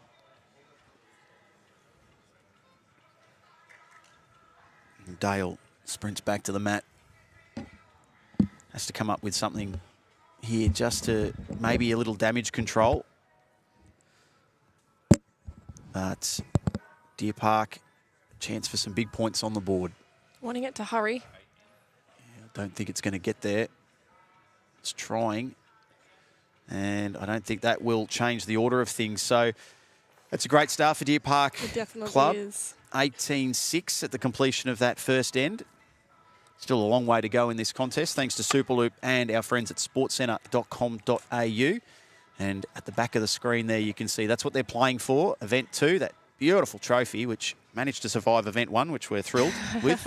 It was looking dodgy at one stage there on Monday night with the celebrations unfolding, but it's had the spit and polish and it's ready to go for the winner of this second event. Will it be Deer Park Club Blue or Golden State going through to a semi-final? And Good that is start a from great Shannon. start. Yep.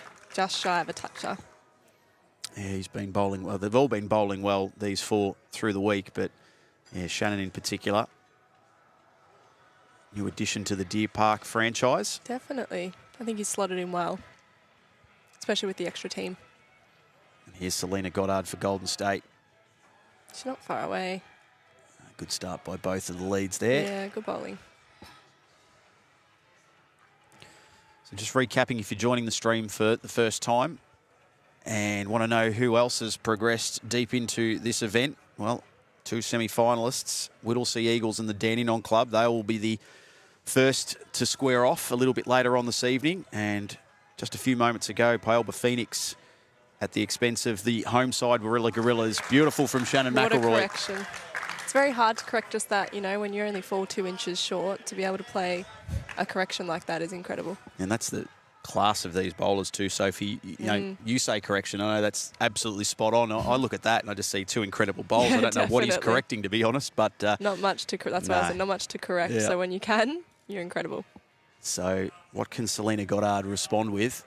She's not far. Yeah, Dale's asking it just to hold. Goes Good through position the though. gap. Yep. Very good position. So that's the first bowl that's gone past the jack. Now back to Shannon McElroy. 21-6 the score. Deer Park, their gold franchise, made it deep into Event 1, finishing runners-up. Now it's Blue's turn to try and add a little more cash to the kitty. 3 very smart bowls Yep. from Shannon. Yep. Great leading. Of course, our semi-finalists guaranteed a minimum of $10,000 per team. Quarterfinalists bundled out will pick up $5,000. Now to Selena with her third and final lead bowl at this second end. She wasn't a huge fan of it by her face, but she gets another one behind, gives Dale a chance to make something. Now, I've got a theory on that, Soph. I think that Selena, while she's a very good bowler, I think would make a very good poker player, because I reckon the first game that I called here with Golden State on this TV rink, I think I said that about 3 or 4 times in a row. I think that might just be her I think natural it's reaction. Just her. I feel like I could read it because I'm a very similar person. I don't show much emotion, don't show any disappointment, or but I do make a little face if I know something's wrong with the bowl. And I think she knew she might have been a tad wide, but she's got the tee, so Yep. good start for Dale to make something out of this. It's like that's what... Well, she did have the tee, I yeah, should say. she did. I thought just taking the words out of your mouth, Aaron Wilson must have heard that and thought, well... Not anymore. I'll just fix that now. Let's see what Dale can do here with his. He's going for weight. Aggressive. Ooh. And it was something. Unfortunately, the something that it was his own bowls. And Yep. it leaves Deer Park holding an ultimate end just about here at the moment. And certainly with first and second shot, it opens up a lot of real estate for Aaron Wilson to work in. And he really doesn't need much at the best of times. Not really. On a good track. Just probably going to match the orange by the sounds. I'll get the tee again. Yeah, I think he's done just that. 2 on the spot. Very smart. Yep. So now this becomes really important for Dale McWhinney-Shillington to try and get one in here close, get a guaranteed point-scoring bowl. Needs to turn. Going to have third. Yep. Not quite enough the second, I don't think, but it's very close. Yeah, not a bad effort. Gets a hearty round of applause from his teammate there and Selena Goddard. A little high five, and both skips with one to come. So it's been another really exciting start to a final series. We had some great prelims behind us, all 4 running side by side, and a couple that went right down to the 60th bowl of a match. Thought at one stage we might have even had a playoff, a 1-bowl playoff. Good but shot. that is, once again, just class from Aaron Wilson, just keeping that pressure on Golden State. And final bowl of this second end. And they would love dearly. There's a bit of a grimace out of the hand there from Dale. Not quite the poker face. That was a tell. Selena has. Gets down, he's half a chance to hit his own in. I think he has, but he probably didn't want it fat twice. But I think looks like second, but we have a weird angle from here. We do. Yeah, So Selena's having a second look. certainly shot bowl with Deer Park, so they'll gain at least 10, a minimum of 10. Now this looks a rather basic mode of measurement. I have tried doing that at my local bowls club, and I don't know what I'm looking at. The use of the they have decided. Yep. 1 and 3. So 37-11, 2 ends completed. Hope you're enjoying the coverage. Thanks to superloop.com. Check out their fast speed internet packages for your home or office, and sportscentre.com.au for all of your bowls apparel needs. All of our teams kitted out by sportscentre.com.au. They're very nice uniforms this event. Have you got a favourite amongst them? You know, I really do like the Streaky Bay Sharks uniform. I love the blue. Blue's my favourite colour, so anytime I see blue, and that's such a nice shade of blue, so it's probably definitely up there. Yeah, I'm torn between the Flemken Colts and actually, as you mentioned, one of the newer sides from down in Tasmania, Port Sorell, with the Sharks. It's a Sharks theme, of course, but they do really stand out. All the uniforms look terrific. They do. I am a big fan of the new Brighton Blue Devils as well. Oh, yeah. Yep. Love the blue and the black together. Absolutely. So, good start again by Shannon McElroy. He's jack high and just slightly to the left. Selena just running through, but not a bad position to be. Deer Park looking to book a spot into a semi-final where they will meet the Pialba Phoenix if they're successful. Golden State won't be giving up the ghost quite yet. No, Shannon matched his bowl on the other side. Sort of fattened the target for something for Selena to sit. See how she goes. Dale McWhinney, Shillington asking it to go, and go it will. Fantastic. Good shot. Yep. So she's in for lead shot at this stage, both with a bowl to come.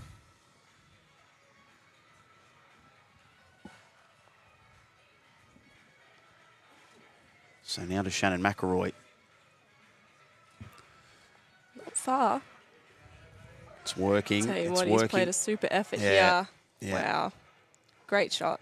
Yeah, 2 back-to-back fantastic bowls from our leads. So it's going to be a valuable 3 points. Must needed 3 points for Golden State. Can Selena, though, look at the option of dearly love to add a toucher to it.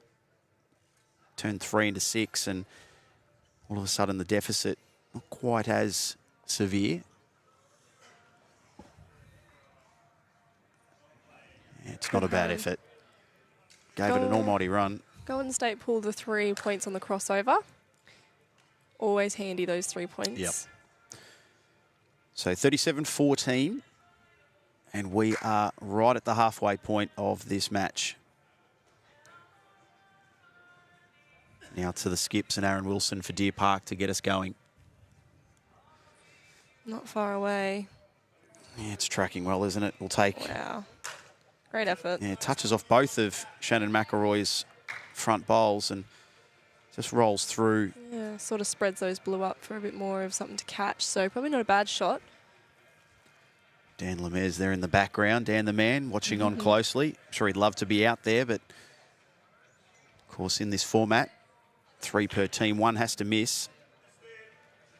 He'll be cheering on his teammates in Selena and Dale to work their way back into this. It's a crucial end, this, if they can eat into the deficit further. Aaron Wilson now, though. They hold second shot.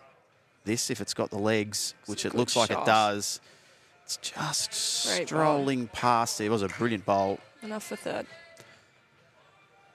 So they'll be happy with that as it stands, Deer Park. Only really coughing up 2 at this stage. There is still a bit to play out in this end. Close here. Might even promote the other Deer Park bowl forward. I'm not sure what effect that's had. Dropped one now.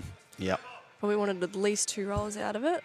But then again, there's a lot of catches on that side for Disco to roll one of those. So this could be a rarity in UBC if Aaron Wilson needs to call for a timeout. I don't think that's ever happened.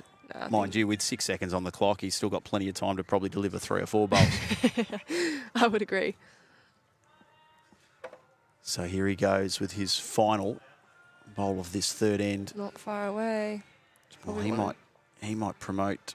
Ooh. Oh, it's going to just drop out there. This is very close for that shot bowl. Scoreboard at the moment has it with Deer Park. And as I said, it's a little deceptive, that camera angle from above. But Yeah, I'll tell you what, if Dale gets a roll out of that second shot and pushes Shannon through at least 2 rolls, he makes an ultimate end here, which is probably something they really need on the third end. so to stay right in it, It's not far. it looks good. Oh, stiff result. Again, Very stiff result. just maybe not... 1 roll too far. Yeah, not falling their way at the moment for Golden State. Hasn't been too much wrong with the quality of bowls. You can see the head there and the way everything was so close, but 50-19 after all of that, they actually fall further behind. Definitely. It can be a cruel game. 50-19 with 2 ends to play in this.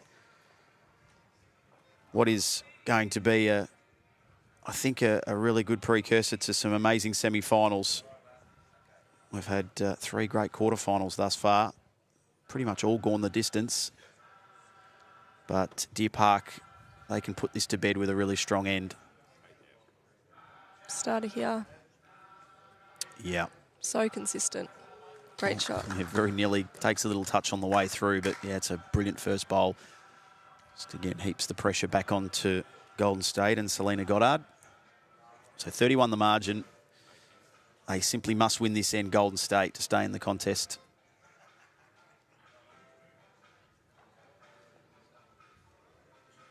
Watching it intently. And Weight was good. yeah. Some really close-up camera work there of one of our UBC superstars in Rebecca Jelly. Working hard. Not a trained camera operator, but you wouldn't know it from the quality of shot there. Now to Shannon McElroy. Similar. Yep. Well played. This is zeroing in on the target. Well this is played. going to get Great there. It shot. does. Great shot. So this is making it really tough now for Golden State. Margin out to 34. And I know, speaking with a few players throughout the week, that all of the consensus that anything more than a 20-shot deficit going into the last end just sort of almost gets into that too tough stage. So they're going to have to come up with something really special here, Golden State. Good to be behind for Selena. Sort of in a good catching zone too, so wouldn't be too disappointed with that miss, but... They're almost at a stage 2 here, Deer Park, where another toucher or two from either Shannon or Aaron could just about put it beyond Golden State. Yeah. Which you might have called it early here. It's very close for it. Oh, just going to cut. Yeah. Great shots, though. Makes it very hard to sort of get one in there. And some good appreciation on the fact that it clearly shows Shannon McElroy doesn't skip leg day at the gym. So now, final bowl Selena with wants weight. the front one to get all three. She's just narrow, but Tracking. I tell you what, Oh, and she, well, toucher, yeah, got the toucher. but Yeah. no That's sort of difference as cancelled Shannon out. will get the lead shot. Probably, she wasn't far off. She got a bit more of that jack. She was very good. So 3 apiece out of that. And as Sophie's alluded to, doesn't really get the job done for Golden State. They still trail by that 34. And now Aaron Wilson, he will look to put a couple of nails in the coffin here. Sit one out the back to the tee. Because now with an ultimate end that they're holding, Deer Park, a Superloop ultimate end, the equation becomes pretty simple here for Golden State. They've just got to create a little carnage at the front of this head. And, well, Close, but no cigar. it was the one gap he didn't want to find. So into the ditch it goes. He'll have 2 more bullets to fire if they want to keep this one alive heading into a 5th end. So Deer Park Club Blue were probably, by their own admission, a little disappointing in the opening event. They have roared back into this second event. They were dominant in their section, Section B, and yeah, that's almost shut the door time with All Aaron class. Wilson. He gets another 3, margin to 37. And with an ultimate end up their sleeve as it stands, this one's just about done. But Close. Tal McWhinney, Bit two. Shillington, oh, nearly. And still an ultimate end. Yeah. It's probably summed it up for Golden State. They just have not had the rub of the green. No. Come up against 2 quality opponents, and you need a little luck to go your way at this stage of an event. Absolutely. So here he is, Disco Wilson.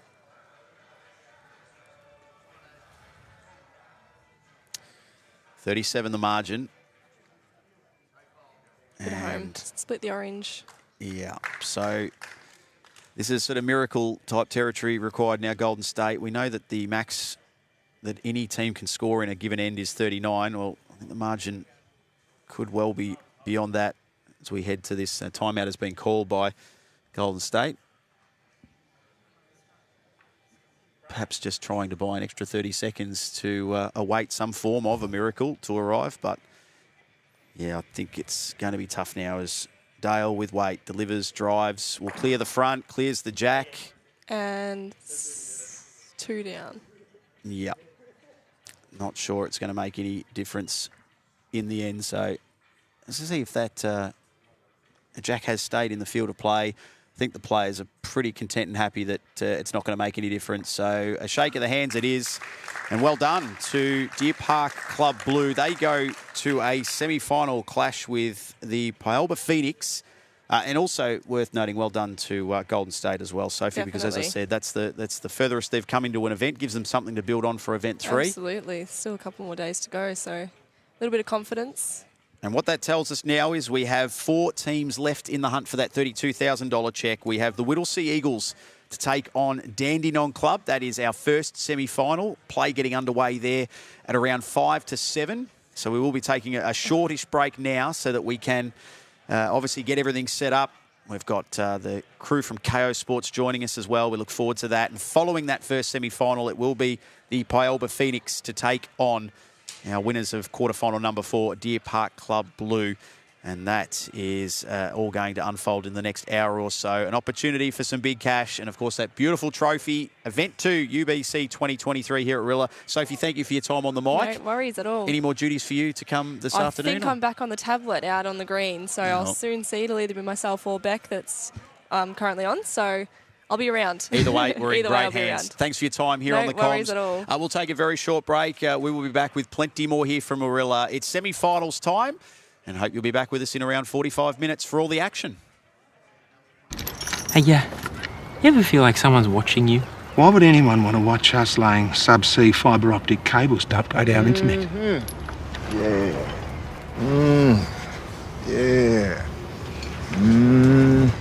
Hey, are you the folks from Superloop laying subsea fiber optic cables to upgrade your internet?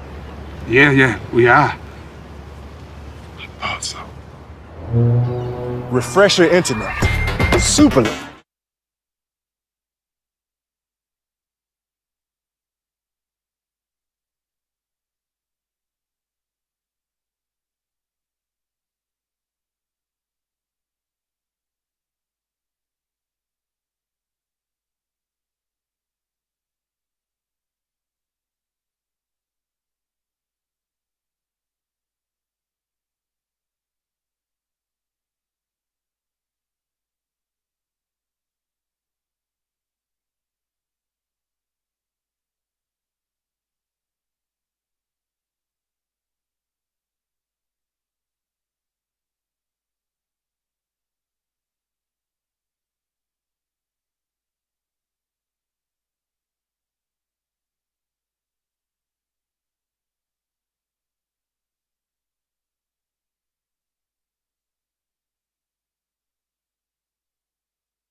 And welcome to Warilla Bowls and Recreation Club, UBC 23 Ultimate Week, Event 2 Finals Night.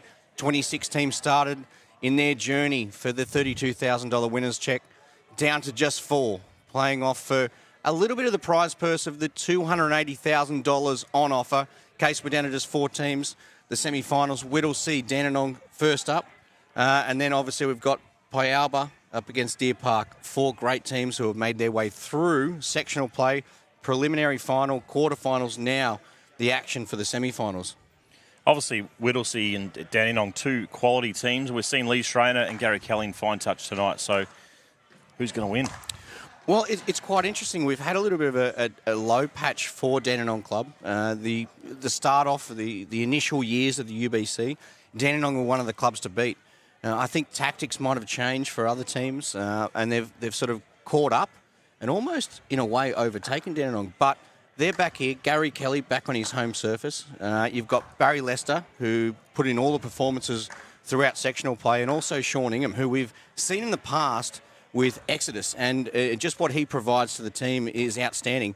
So, but up against Whittlesea, they were the event champions at Moama. So, look, I think it's a toss of the coin.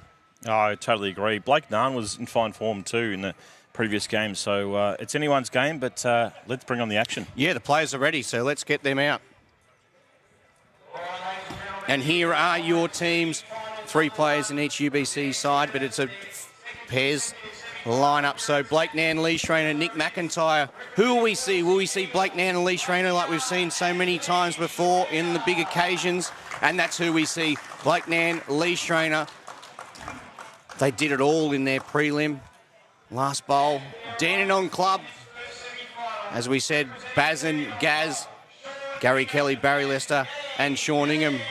Sean Nugget Ingham has been a great addition to the side. And there he is. He'll be leading up for big Gary Kelly, playing on his home surface. The coin has been tossed. That will determine who goes first. The coin's taken a little bit of a trip of its own. But here we are, semi-final number 1. Sophie Kurzman will be our scorer. The beauty about the UBC, it's fun, it's fast, it's fresh. And the point scoring, so plenty of point scoring options. Every touch of 3 points. At the lead crossover, the team who was holding shot, a further 3 points to them, and the conclusion of an end. There's 18 points on offer. First shot, 10 points. Second shot, 5 points. Third shot, 3 points. You get first, second, third, 18 points, and it is the ultimate end. So Blake Nan starting us off for Whittlesea with the blue bowls. Dandenong will be using orange. Sean Ingham. I'm excited about tonight, Case. We've got 4 teams who will work their way right through to the deep end here. And they'll all be playing for big prize money. Absolutely, Greenie. I think each team will provide something a little bit different as well. We saw Blake Narn. He was really good in the quarterfinal, getting those touches on the board for Leroy.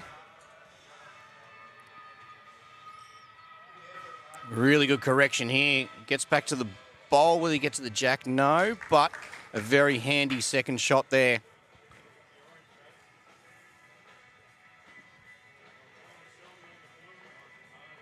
Sean Ingham down on his backhand. Looking to add to this head once again. He hold up for the jack and first points. He does. A big start here. A big start for Dandenong. Toucher there. Sean Ingham, 3 points registered. They take the early lead. So here we go. We saw this in the quarter. Big weight. Well, he's collected his back bowl as well. So, well, what I think we'll see here is, does he go to the back, or there's so much room there? Why doesn't he just draw down and get a toucher? It's one of those things we see with the UBC. Do you attack? Do you defend? Can get down to the jack and get another 3 points, or go around the back and a little bit of security for later on. I think he's going to the back. He's done his job. He's got the toucher. And of course, he's got the lead shot. So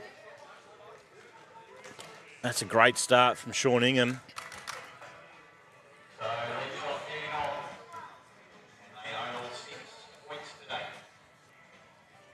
early days, but 6-0 already. Very impressed by Sean Ingham all tournament.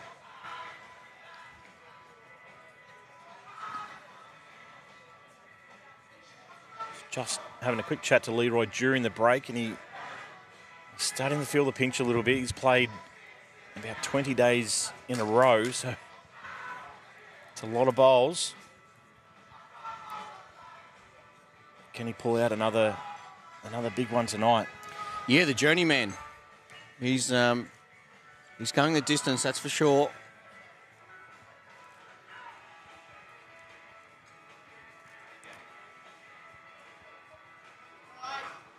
That's good. And that's very, very good from Gary Kelly. So both of these players from Dandenong have zoned in straight away. So the call from Blake Nan, give it a chance. Get down the bowl, disrupt something, get a touch up.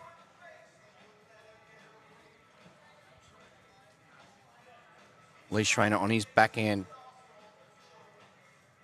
He's wide. Doesn't want to. He's peeled that blue one out. He's only got one bowl left as well. So Gary Kelly here, it's a really good setup. They've also got the closest to the tee. It's been near perfection for Dandenong since they've stepped on the rink. Yeah, absolutely. Every bowl has been effective.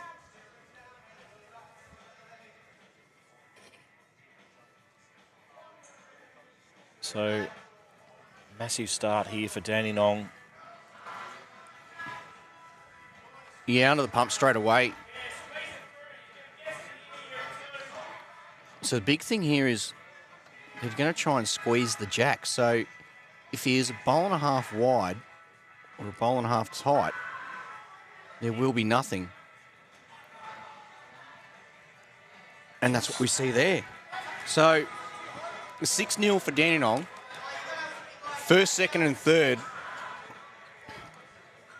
The opening end semi-final one here at Warilla Bowls and Recreation Club for UBC 23 Ultimate Week. You're going to see an ultimate end.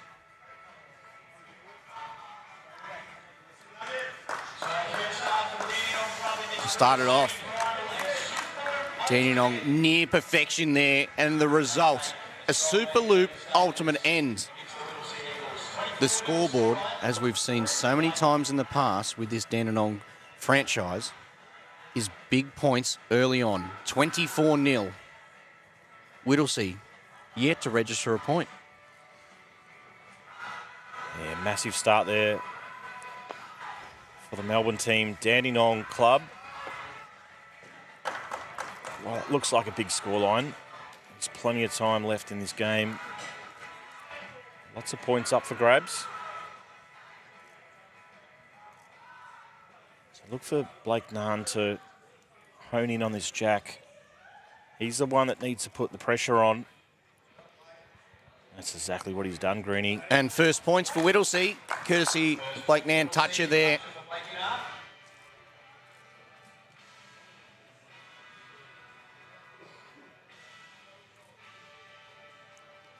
So back to Sean Ingham. He's not far away. Just needs to run. Oh, it's a mighty try. So Blake now onto his backhand. Gives him a chance to get a ball in an area which is going to be able to work with, but also if he was to get down on the jack, a chance for a touch-up. Good shot, well played. Covered that first bowl of Sean Ingham's. You can hear there Gary Kelly saying 2 chances.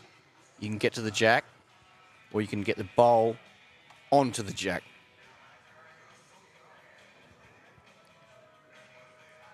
Just needs to hold up a touch here, and he's almost played it perfect. He has. Wow-wee. This is some start here from Sean Ingham and the Dandenong club.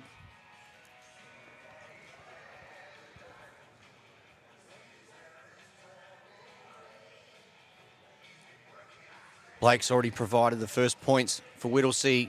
3 with his toucher. He's getting down here. He's going to almost play this perfect.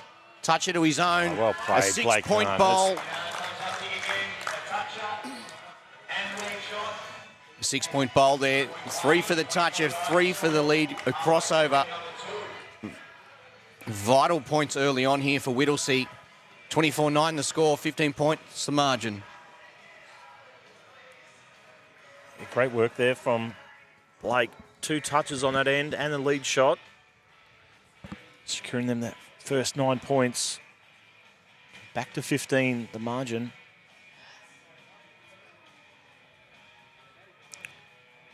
Gary Kelly. Well, that's a very good sider to start things off. Perfect weight for what he was looking for.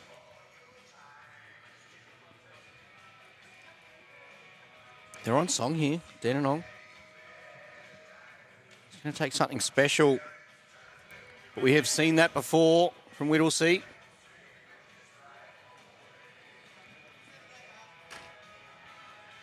The previous ultimate week at Moama.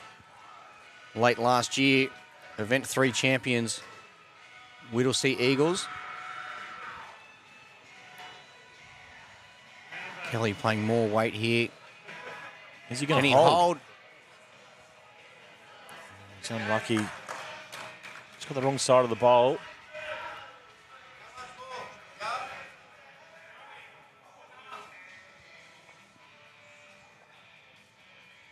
One and a half feet. Schreiner 2, Jack.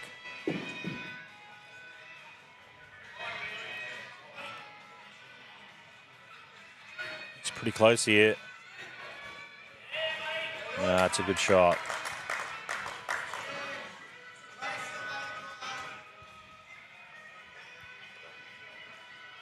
So, big bowl here from Kelly after such a fantastic first end.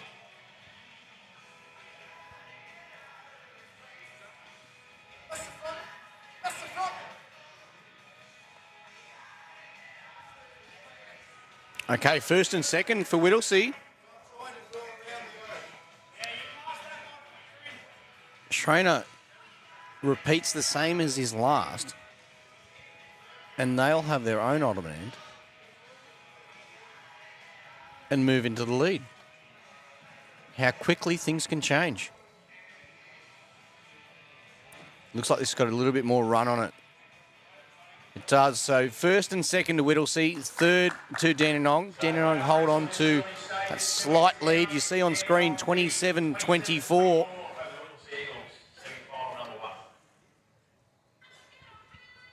Two ends in, all 4 of these players have had a very good input into the game. It's just a matter of who takes charge and has a little bit of a special moment which can help them get into the final. So far, Granny, it's been the front men. Obviously, we saw Nugget in the first end dominate, securing those big points for Dandenong, but it was Blake Nunn with that last bowl. And all of a sudden, they've scored 24 points on their own. So this could be decided by these 2 guys up front. Yeah, I think we're going to see, much like we've seen these first 2, very consistent up front. But as you said, it will be the point-scoring ability from both players and what they can obtain for their sides onto the scoreboard through touches and the lead shot crossover.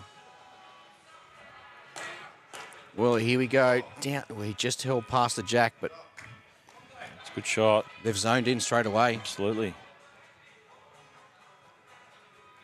And you can clearly see why these 2 teams have made the semi-finals, the last 4 for Event 2.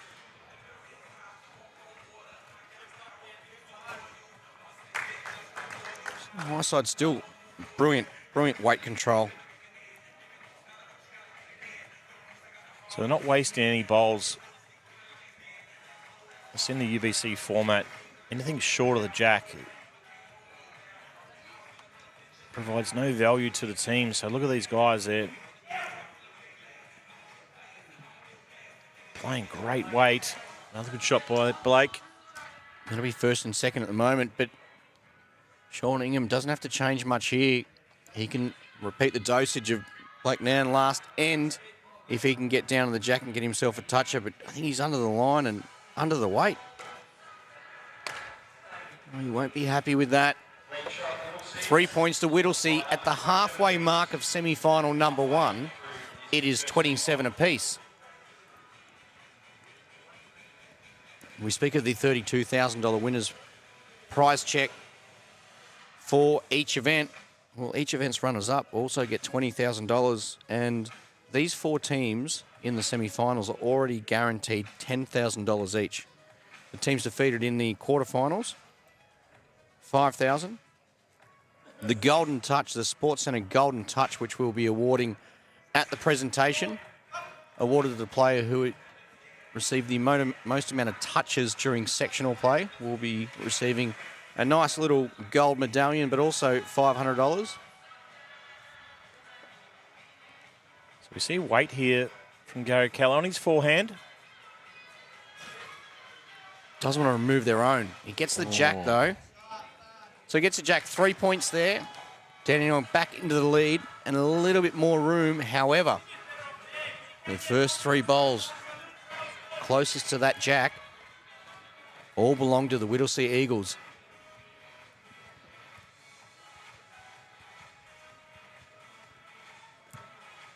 So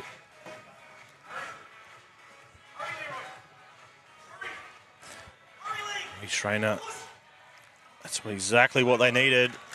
Not only a toucher, but a real close one. 27 apiece is now 30 apiece, courtesy of Lee Schreiner and his toucher.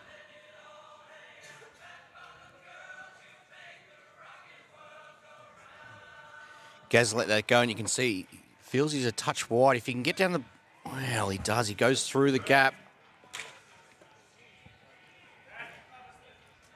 This game has turned around very quickly, Case. It's had a little bit of everything. Each player has made an impact.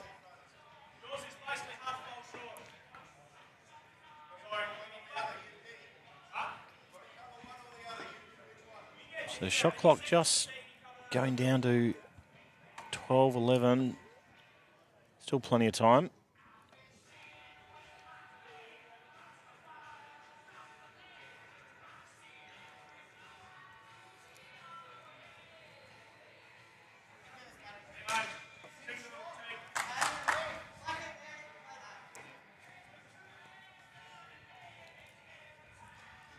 $30 apiece. Big bowl here. Gaz, he doesn't want the hole again. Well, he got a slide off the blue, but straight through the gap. Case, this has been a remarkable turnaround since the first end, as we see first, second and third. It is a Superloop ultimate end, the way of the Whittlesea Eagles. And that margin, it's 18. All the points they scored there at the conclusion of the end, 48-30. After 3 ends, Whittlesea have really turned this game around.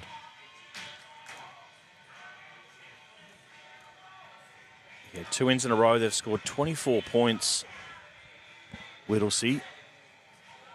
After obviously a slow start, not scoring on the first end at all.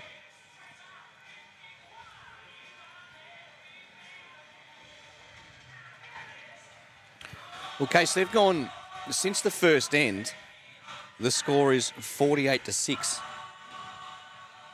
They've scored 48 points to Dandenong's 6 points. After end number 1, the lead was 24-0. It just shows that importance of the lead bowls, not only for the crossover shot, but for those touches to continue scoring. Continue adding to your own score. Keep building pressure. Whittlesea right now, they're in the box seat. He won't be happy with this one. Big Gary Kelly just scratching his head there a little bit. Just falling and metre short.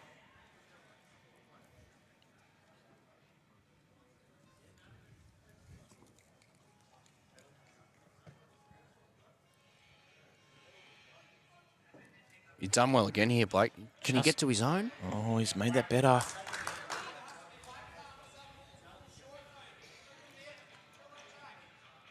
So the two ends that Whittlesey have scored all their points on, it's been Blake Nunn up front holding the shot. So can Sean Ingham bounce back here? He's close. What sort of jack movement? Ah, he's done it. Well played. Yes, another one of those 6-point bowls, the toucher and the lead crossover. So we've got the toucher, we've got the lead shot at the crossover. 6 points. So important, that bowl. It was crucial. It was also the first he'd played on that side for the end. He played 2 on the forehand. He would have been disappointed with his second bowl finishing short. But he made up for it with his third bowl. Sean Ingham, toucher and the lead shot.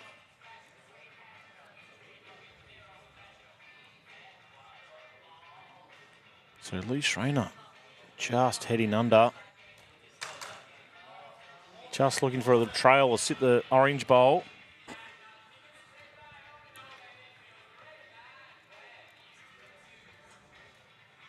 If Gaz can draw down and get between the jack and those blue bowls is perfect. It's on a high side there. So it's still there. Ready for the picking for Lee Schreiner.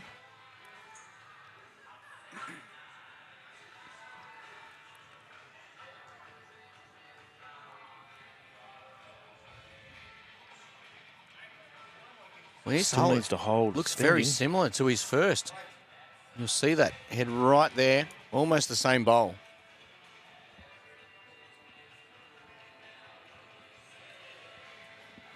So opportunity here for Gary Kelly. Closest blue bowl is about a foot behind the jack. He's in a similar sort of track as Lee's, just less weight. Both bowls, near perfect weight there from Gary Kelly. The thing that Leroy won't want to do now is overcorrect and hanging out that little bit wide. He doesn't like it. It's on the same sort of line. Gets a little flick. Yeah, Leroy not happy with that. 48-36. Whittlesey in front. Dandenong holding on to the shot bowl.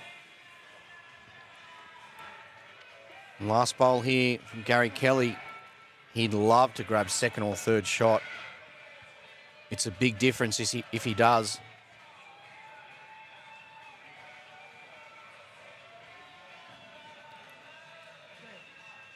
His weight looks okay. Well, he's ceased enough there, so this will be interesting, Case. We're going to have a really good look at this. Looks like it's at least third, doesn't it? So Gary Kelly, once again, perfect weight with his third and final bowl. But what difference will it make? Will it be second shot or will it be third? So it looks to be third. Gets him back within 4. Very much striking distance.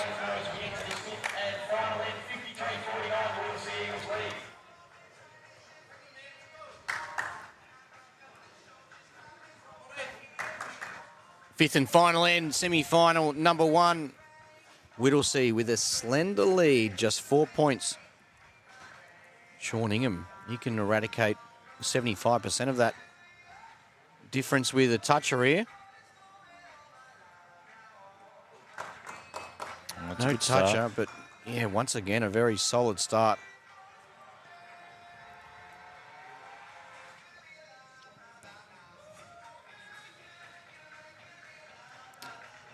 His hand, he wasn't happy with that. Possibly just over pitch it is, about a metre.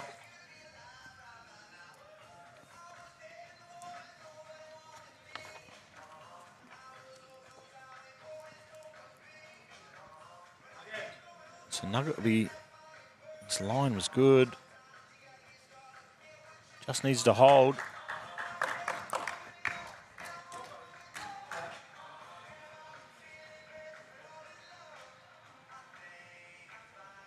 Who jumps on first here, Case? With 4 the diff, these lead bowls are vital. Just needs to run. Might see a change here onto the forehand for Sean Ingham. At the moment, the two leads have won 2 ends each. And the ends that they've won, they've scored big shots on. So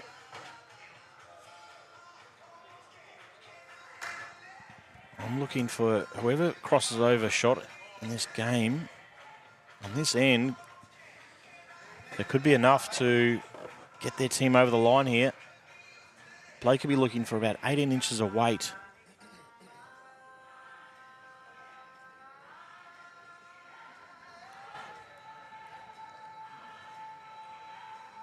He likes it. Is the weight there, Case? Is the weight there? No, short. So lead crossover will go the way of Sean Ingham and the Dandenong Club. And you can't get much closer than this. Won the margin. Whittlesey in front, but it's just the skips to play. Those two men on screen, Gary Kelly, Lee Schreiner, will determine who moves through to the final. Gary will be looking for a little toucher here. He's got more than a little well toucher. played. He's got a big toucher.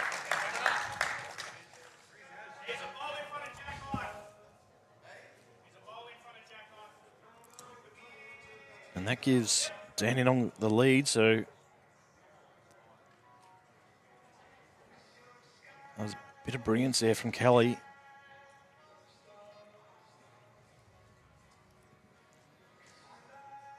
Got the front one. Oh, look at that for a connection what a and a result. He wasn't happy. He was offline, but he got the result. Straight to the back of the mind there for Gary Kelly. He knows exactly what he's got to do.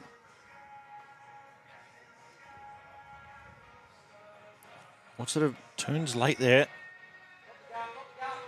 on the gap? Okay, good. That's what he's got. He's got second shot.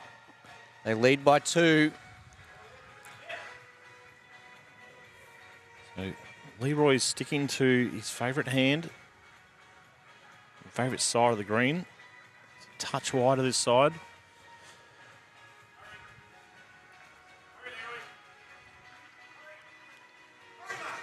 Well, he looks reasonably good here. Can he run? Does enough. That's a good shot.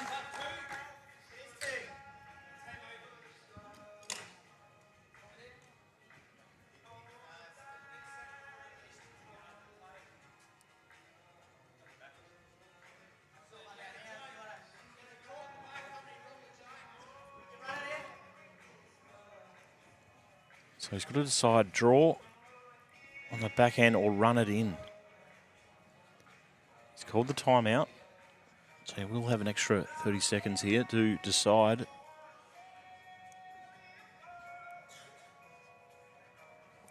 Gary Kelly, Dandenong Club. Needs the jack too wide. And it'll be Whittlesey into the final.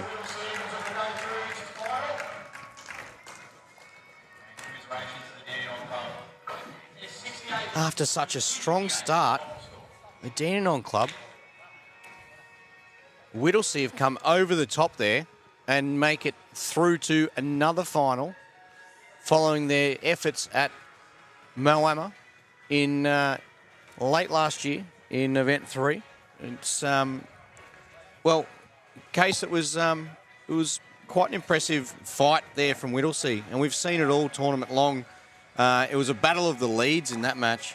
Gary Kelly played some big bowls, Lee Schreiner played some big bowls, but it was set up. It really was. It was set up by the leads early on, Sean Ingham, and I think that's where the ascendancy came for Dandenong Club. However, it was Blake Nan who got on top. But the beauty is Benny Jones is ringside with our winners. Yeah, here indeed, and with a very happy Blake Nan, who has been a part of a Whittlesea Eagles side to go just that little step further from event one. You're through to a final, mate. Well done. Congratulations, you and Lee. Came up big there late. There was not much between the two sides, though. Dandenong, what a great organisation they are. Yeah, no, it's a pretty strong outfit they got.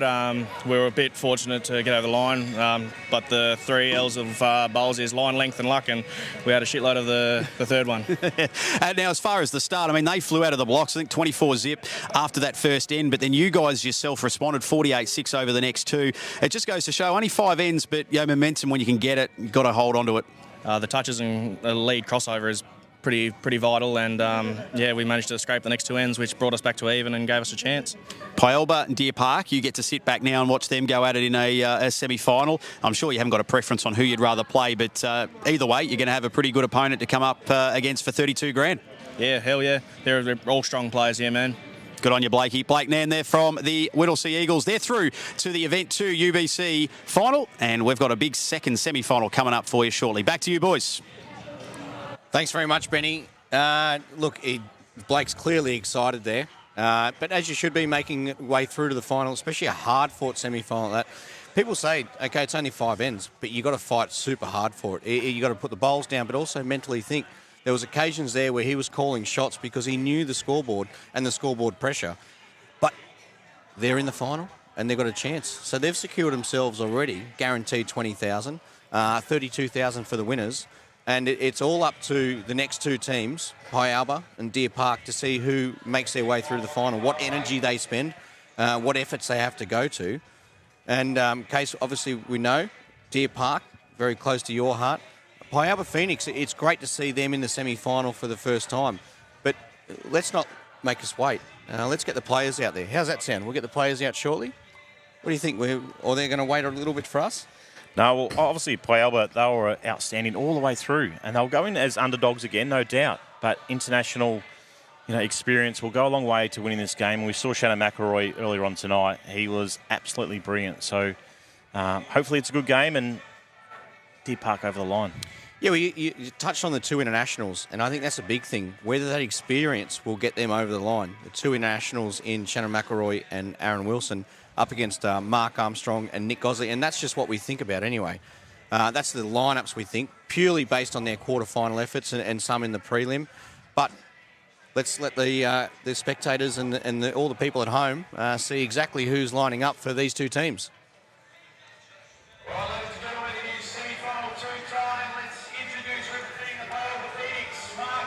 Here's the Phoenix, Pyalba Phoenix, Mark Armstrong, Glenn Pitts, Nick Gosley. 3 in a franchise, minimum of 5 games during a sectional play, but it will be Mark Armstrong and Nick Gosley. And for the Deer Park Club Blue, how good? Nathan Bush, Shannon McElroy, Aaron Wilson. Ultimate professionals in every sense of the word. Shannon McElroy, Aaron Wilson. 2 international superstars. Pyalba Phoenix have their work cut out, but if they can continue on this successful run, it'll be some journey through to the final. Yeah, absolutely, Green. They deserve to be there. They were very good all tournament, but in the quarterfinal, both Armstrong and Gosley, they were too good for the local team here at Warilla. So we're in for another good game here.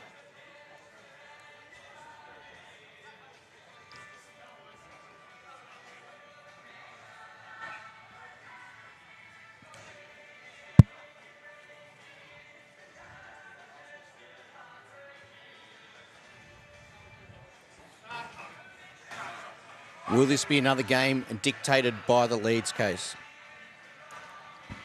I would say so. In the quarterfinals, Shannon McElroy is probably the most outstanding lead performance we've seen all week here. But before that, it was Armstrong who was nearly just as good, and he's done it again.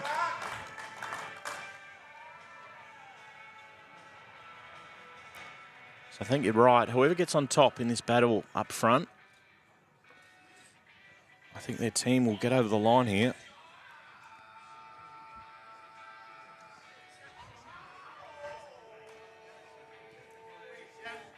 Shannon McElroy. Incredibly, too, Deer Park were the only automatic qualifiers for the quarterfinals who actually progressed past that stage. Yeah, it's not that common. I think it's Shannon McElroy's. Oh, look at this, Mark Armstrong. That's absolutely brilliant. First points on the board there for Payaba Phoenix. 3, courtesy of that Mark Armstrong toucher.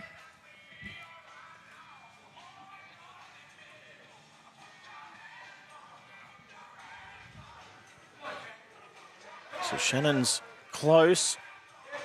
Oh, great effort. It's made the next shot better for Aaron Wilson, no doubt about that.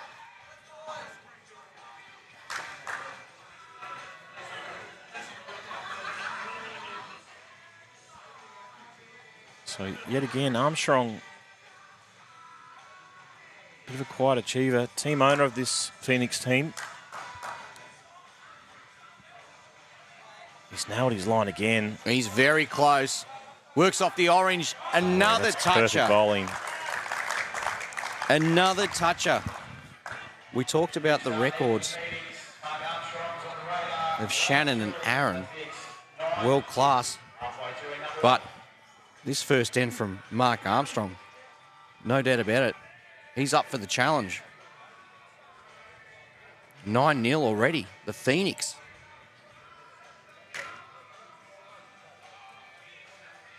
So Aaron Wilson, backhand.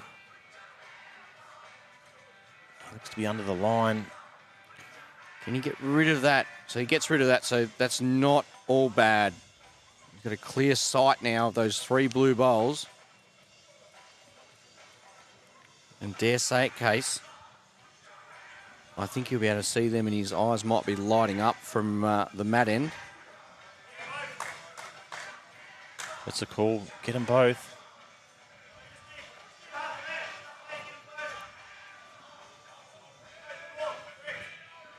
Bit more direct was the call.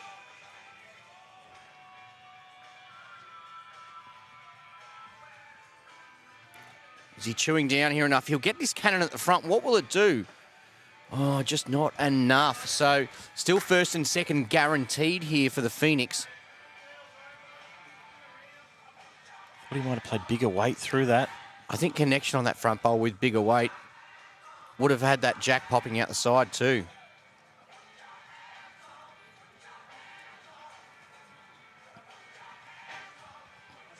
Oh, it's pretty good from Nick Gosley. Great spot. The bad thing here for Deer Park is not one bowl has passed the jack.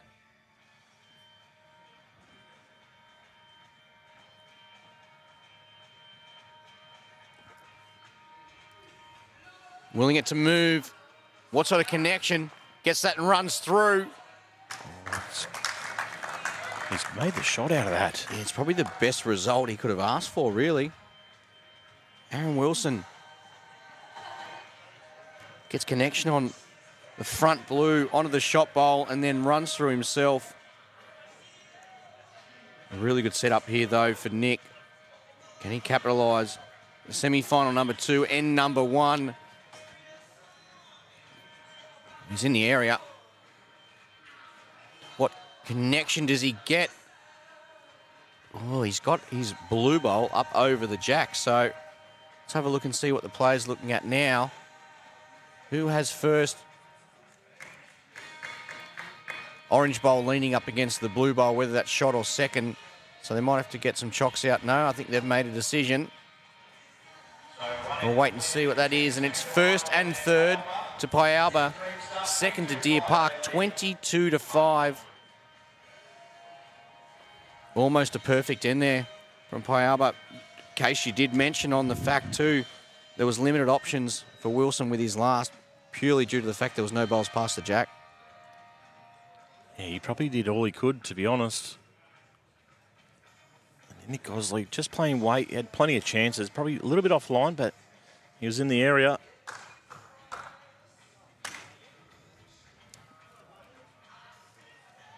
It's a great start from the Phoenix.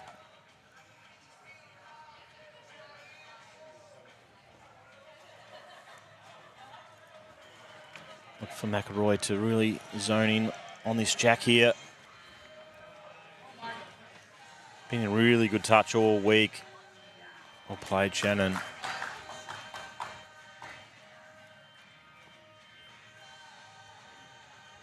Quick shout out to the general manager of Deer Park Club watching at home, David Thompson, and his son Kel. We might have a new bowler on our hands at Deer Park with his son. He's watching the action and absolutely loving it, which is great to hear. Ah, that's brilliant. That's good.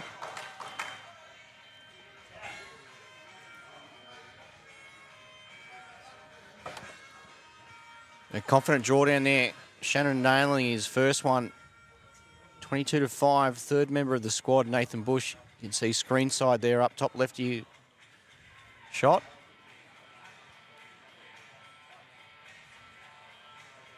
He's played this pretty well, hasn't he, Case? If he gets down just a touch more, does too. That's very good.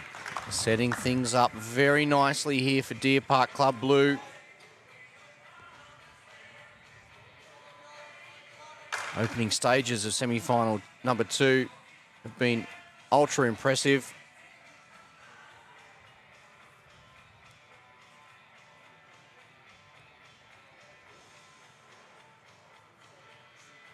So Armstrong just looking to get to his own bowl. Probably just a touch of weight there. That's all it was. Dropped a touch of weight and he would have got back to that bowl of his. But yet again, 3 bowls, 1 close one, 2 bowls pass. It's pretty good from Mark Armstrong.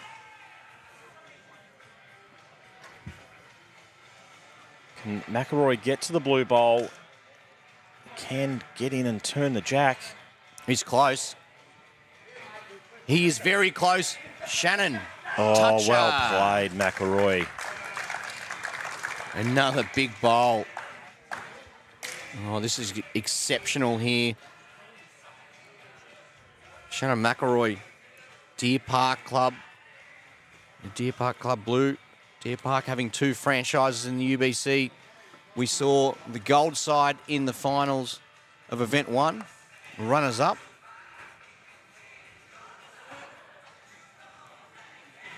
(22-11). The Phoenix still holding that 11-point lead. I think this one will be heading around the back, Case. Yeah, decision time. It's probably where it's going. Anywhere near where Shannon's standing.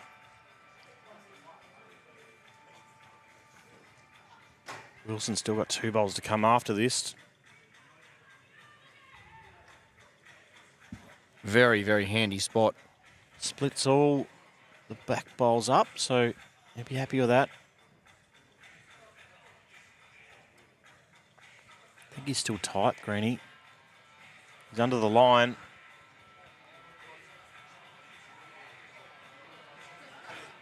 And we saw in the semi-final, it was his draw shot that was making all the impact.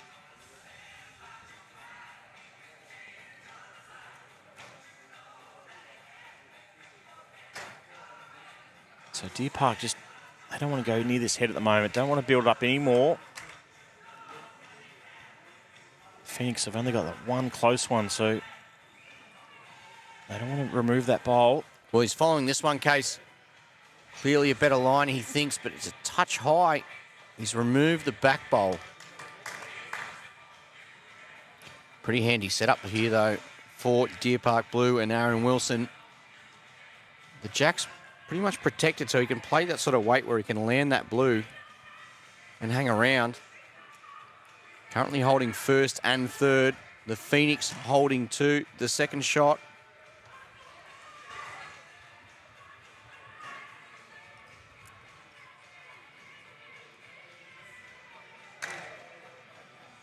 Not far away. Can he get the jack? Oh, what a bowl. So it'll be first and second the way of Deer Park Club Blue.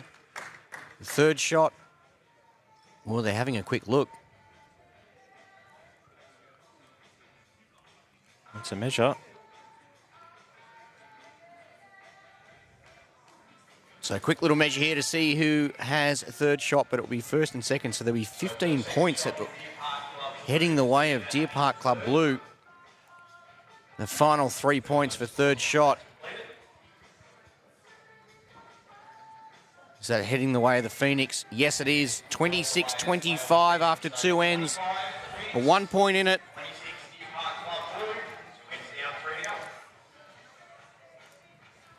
Big end there for Deer Park, Granny. Both boys played near the perfect end. Shannon's 3 bowls were perfect, and then Aaron Wilson just put in a couple of cover bowls and drawing the shot with his last. So, new leaders. Yeah, once again, we've seen another end on this final night that's been dictated by the leaders. And speaking of leaders, look at this from Shannon. He's been like this all week. I think he's got a little bit of hunger in his eye. Maybe a point to prove.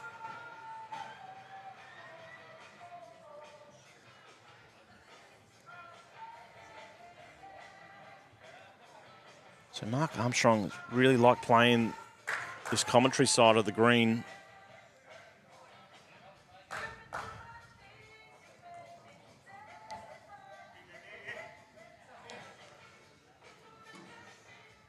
Whereas McElroy will, if he can, he'll stick to that grandstand side. Most of the players are enjoying playing out there.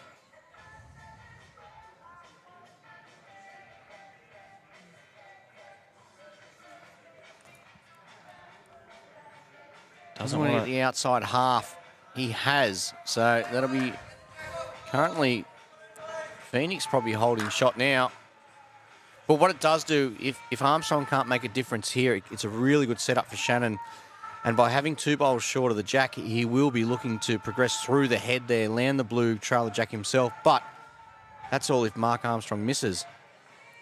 So Mark's got 1 past the jack, but there's no way in the world this bowl will be short here, Case. Get down to land the bowl, trail the jack himself, work off his wing bowl, promote his own short bowl on the line. Yeah, plenty of options, Greeny. He's only got to be in the area. He looks good. Well, he looks better than good. Oh, wow. That's a toucher. Very impressive. As you said, Case, there was so many options there. Just have some good searching weight down there. He probably played a little bit less than I thought, but that's why he's a world-class star. He only had the eyes on the jack, and that was it. When players are playing that minimum weight like that, that means they're just feeling it. Armstrong, any work off the front? Too much of it. What it does do, too, it actually covers that passage in. So not only was that a toucher for Shannon, he gets the lead shot at the crossover. All of a sudden, we have a 7-point margin, 32-25.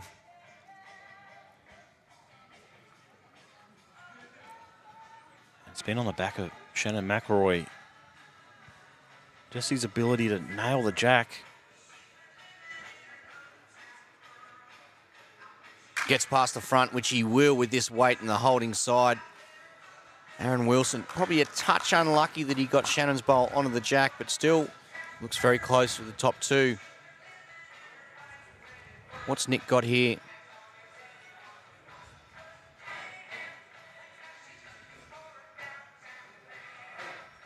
Oh, he's just slid through that gap. He touched the bowl that he was looking for. Wow, that's an extremely tough shot. Who's playing there, Case? I would have thought maybe a little bit more weight up through the front too. You can still get to promote the shortest blue onto the closest blue.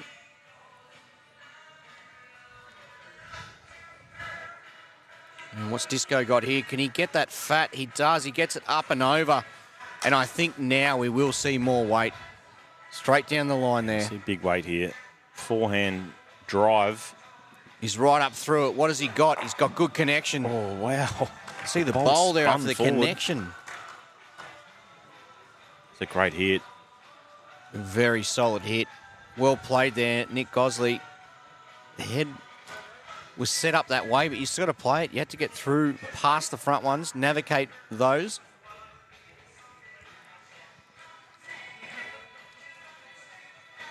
It's indicated as one orange. It is close. How's the weight here? Just moving. Well, interesting there, Case, because his previous two he's actually landed and worked off bowls. So he probably had that weight, but he's got the results because he's really good in the area. And back to the draw, he needed that little bit of connection there. If Nick Gosley can draw this shot, full credit to him. He's played two extremely good bowls after just missing with his first. Well, he's playing the bowl. Is he playing the bowl or the jack? He's got the bowl. He must have been running the jack, trying to get a toucher and obviously the kill. So first away of the Phoenix, second and third to Deer Park Club Blue. 5-point margin in the favour of Deer Park.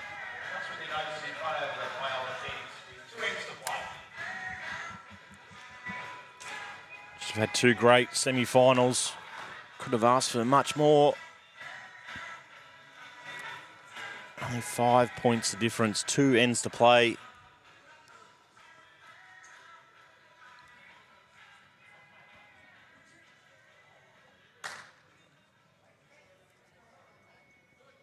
So, still think it's up to the leads. Yeah, another solid start here from Armstrong. Whoever can jump on the jack this last 2 ends in the lead spot will go a long way to getting through to the final here. Shannon. He has got the touch. Not that on the jack, just the feel in his fingers.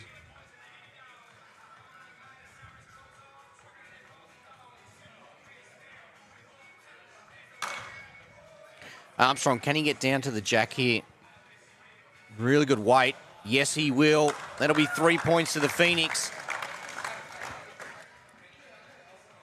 Just a held a touch there, which gives Shannon that chance to be just up to that. Land the last bowl.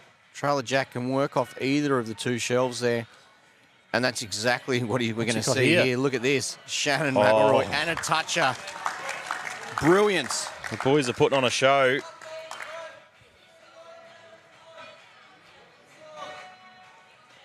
It's been McElroy got Deer Park back into this game. But he's had to play bowls like that to do it. Armstrong has been incredible himself. On that hand, it just won't come back.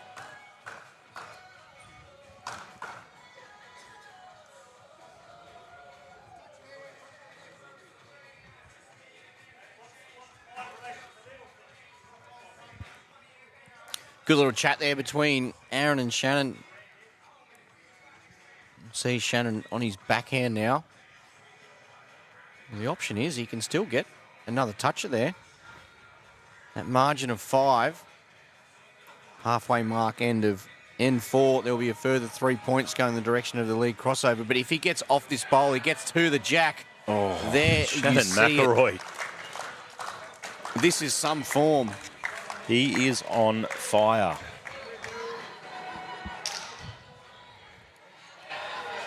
His last 3 ends are as good as it gets.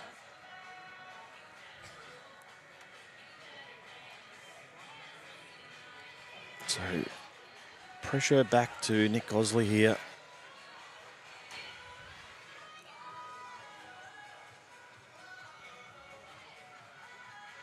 Just on that wide hand. Well, what wide angle? Side. Well, that is some result. Wow. Got the toucher off the wide one. Luckily for Deer Park, they still got the shot.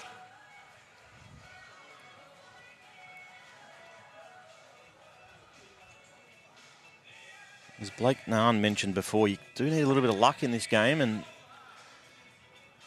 Yeah, you mentioned a couple of things. there was a little bit there.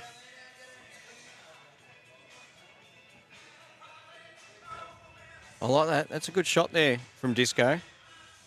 You see Gosley now back on his forehand, but Case, you've mentioned a number of times today about that extra little bit of weight and just missing on the high side because they're also used to it turning so much on the draw. And yet you say that little bit of weight and runs past.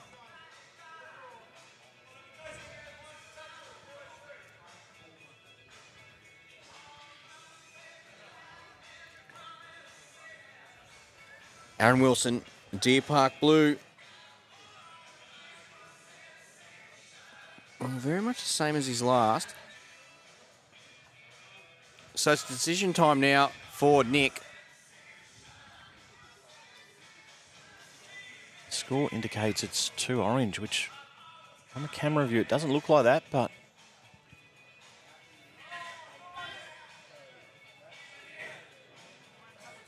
it'll put a big margin into this game if it is. Yeah, margin already 8. Just the fact that Deer Park are holding shot and they've got one of the next two. Needs to get past that front bowl. Just clips it on the way through. Shannon will have a good look at this. If it is 2, I can't see them playing the bowl.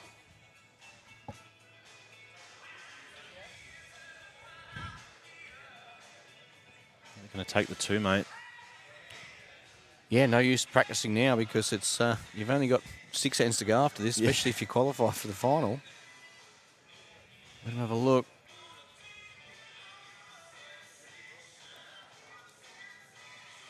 So it'll be big points there for Deer Park. So first and third, the way of Deer Park.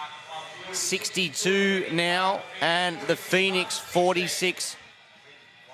16 points the margin heading into this 5th and final end of semi-final number 2. UBC 23 Ultimate Week event number 2. This is day 4 of 6. It all starts again tomorrow too, Case. Yeah, event 3 in the morning. 10 o'clock Australian Eastern Standard Time.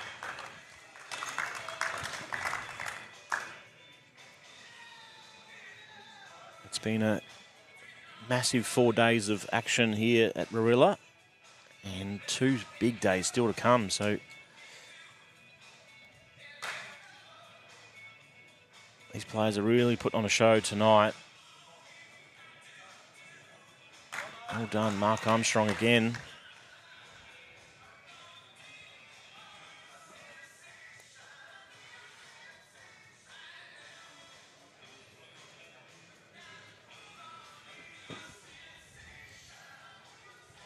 Shannon's urging his bowl up. Pretty good. That's it, getting the area now. In the lead by 16. The important thing for Deer Park here is to continue adding to that scoreboard. 16 margin won't be enough to win it. They need to get points of their own. Well done, Mark Armstrong again. Just misses a toucher.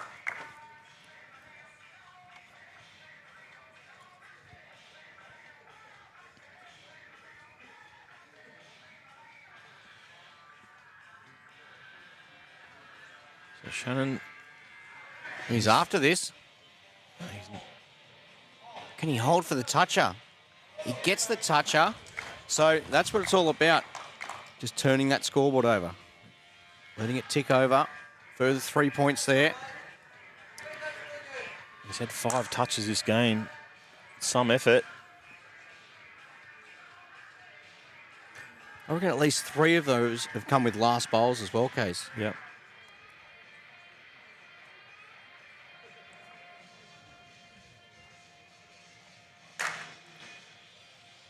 Can Mark Armstrong hang on? Oh, just missed the jack. Look at that for leading. Superb leading there. 3 points will go the way of the Phoenix. The margin 16.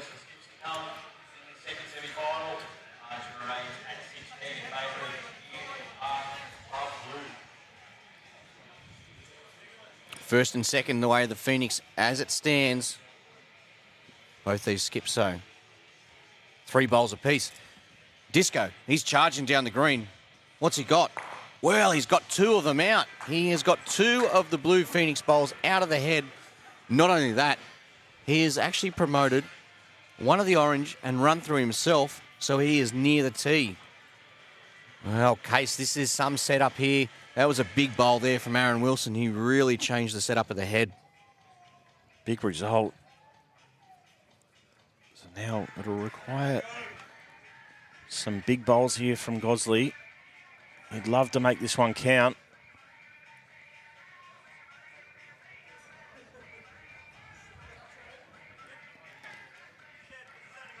Disco. That's the right call. Just draw up there. Confident as ever. Draw a toucher. Well, you're leading by 16. You draw a toucher, that's 19. You can only get 18 for the ultimate end, so it puts all the pressure back on them. And Greeny just on cue. Wow, what a shot. That is brilliant. Aaron Wilson.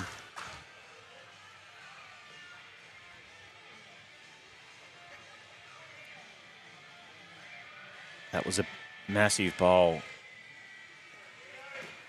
Well, I'll tell you what, Nick's pretty close here to him.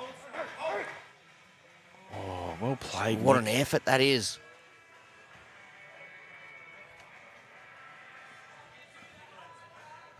The only issue here, Case, is one of the blue bowls is out of bounds. You've got 2 short of jack. You've got 1 out on the wing and you've got 1 right on the jack. 19 behind needs a toucher and the ultimate end. Yeah, it's unlikely.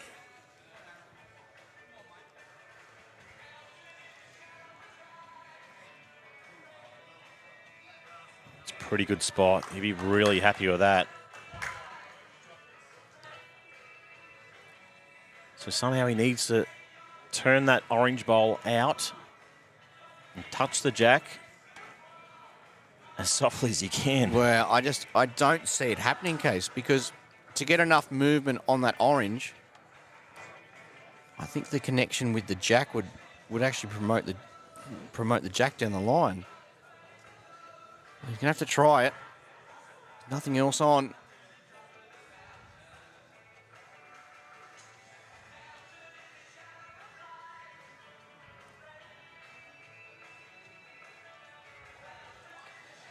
So Nick Gosley, last bowl here, semi-final number 2 on the high side. What a battle it has been, but it will be Deer Park who progress through to the final.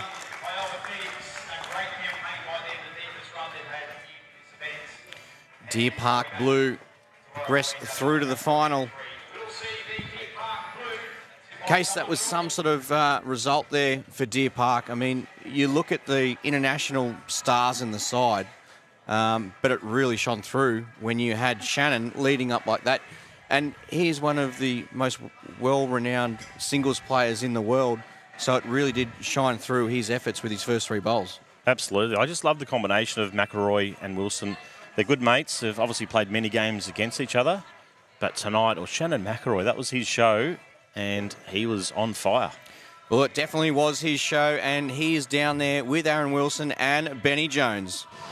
Yeah, thank you very much, Greenie. Two happy boys here as they make their way through to the Event 2 final in Shannon McElroy and Aaron Wilson from the Deer Park Club Blue side. I'm going to start with you, Disco, if you don't mind, because how good was this bloke leading off the top? He was racking up points left, right and centre, which I know as a skip just makes your job that little bit easier. Yeah, without a doubt, he's been 10 out of 10 all the way through the event. We've got to know each other a bit over the years, play a lot against each other, but it's actually good to have a game with each other. So, but keep the form up, hopefully, and we can go one more. And I'm sure the owners of Deer Park very happy to have you on board, Shannon. And now you go to a final against Whittlesea. We know how well they're playing at the moment, Blake and Lee, and they've been there and done that. But an opportunity for you to do your stuff in a final, you must be really looking forward to it. Oh, absolutely. I think opportunities like this, I think all the top players, they thrive on this. But I think the key is for me is this, I just got to keep applying pressure and giving my man down the other end the best opportunity to score. At the moment, things are going really well, but, still got to carry up all the good work from the previous day's work. So, yeah. I'll tell you what, they haven't got much time to rest, these boys. They're straight into it. Our final coming up shortly. It will be Whittlesea against Deer Park Blue. Back to you, boys. Fantastic. Thanks very much, Benny. I love how they touched on that. So Shannon just said he's just got to keep applying the pressure and letting his man at the other end be able to do the things he wants. And Disco also touched on the fact that they played against each other so much, and it's great for them to play together. We quite often touch with UBC on the people who are from the same sort of club or same area and get a chance to play against or with each other all the time and know each other's game inside out. We've got these two guys who probably just do battle on the international scene. So it's great that they can bring that together and perform on the UBC. Oh, absolutely. They're, as I said, they're two good mates. Played many battles for Australia against New Zealand over the years. So, they're pumped to play with each other, and hopefully they can put another big show on in the final. And one of the things, too, we've seen with Blake Nairn and Lee Schreiner, so their opponents in the final, is when you see Blake getting up and about and really energetic, you see the energy levels from Lee rise, and you see some of his big bowls that he plays. He's very, very quiet, obviously, Lee, very calm and collected. But you do see that little bit of a rise in him, and they sort of work off each other. Very much the same with Shannon and Aaron. Like, Aaron, he just loves it. Why would you call him Disco otherwise? But he just loves the energy, and when Shannon's playing those big bowls, he builds off that as well. Oh, absolutely, and we'll see plenty of that tonight with Blake Nairn. He'll look to put a bit of presence out in the rink. He's quite vocal, as we know. So, but he's been playing really well. He's getting touches on the board. He's leading very well for Lee. So it's going to be battle for Deer Park, and hopefully we're in for a good game. So will we see the return of Whittlesea to the presentation as champions once again, like they were at Moama, or will we see Deer Park claim their first title? Well, obviously on the Deer Park side, I'd love, the whole club would be thrilled to bits to get this first victory for the club. So I'm hoping for Deer Park win, but it's going to be a close one. Oh, it's going to be a huge game. You've got someone like Lee Schreiner who quite easily could be one of these international superstars where he could have been racking up all these international and world titles. He has got a number of those to his belt already with singles champion of champions and those sort of efforts. But he just goes to show he just never stops. He's the journeyman. It doesn't matter what surface, what the pace, who he's playing against. He comes up with the goods. So this could be another night for him, or it could be another night, or for him and Blake, or it could be another little tick for Shannon and Aaron. But hopefully we'll see very soon as the boys are pretty much ready to head to the rink.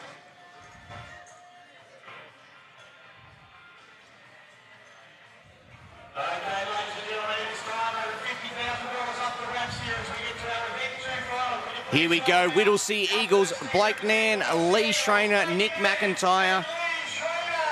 It'll be pretty shifty if they bring Nick out now. No, they're going to stick with their combination who has been providing the goods in this final series. Whittlesea Eagles, Blake Nairn and Lee Schreiner skipping up.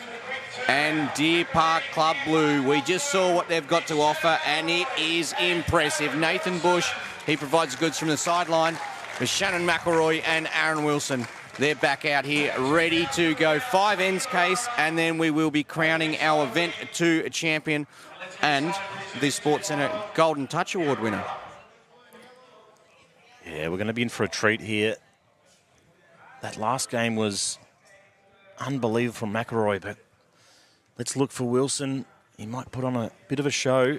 We all know he loves putting on a bit of entertainment. So it's Deer Park off first, and McElroy with the orange bowls.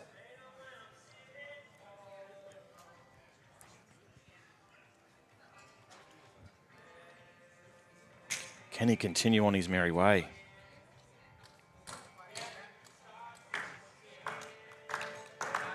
Well, I think that's the answer right there. Big task ahead of Blake Nan here because he needs to stick with Shannon, even add a little bit of his excitement levels and maybe sway this game towards Whittlesea. However, we've just seen Shannon and Aaron in action. And here's Shannon again.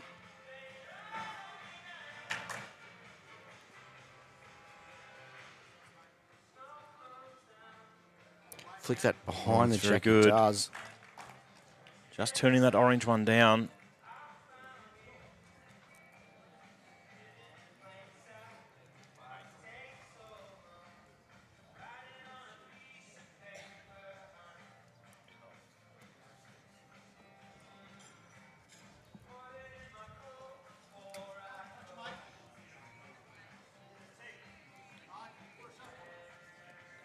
So, draw shot is a call. Get a touch up.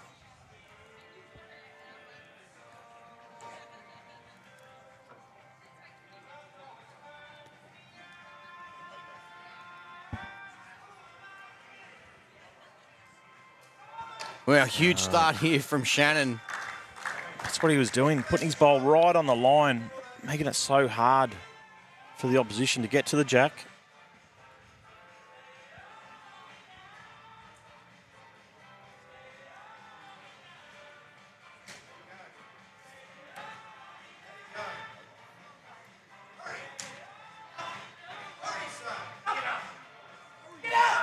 Oh, what a great reply.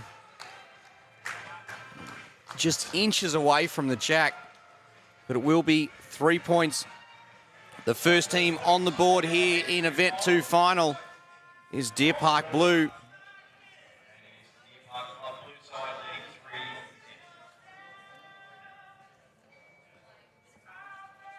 So Wilson on his forehand. He'll be looking for anything on this side of the line.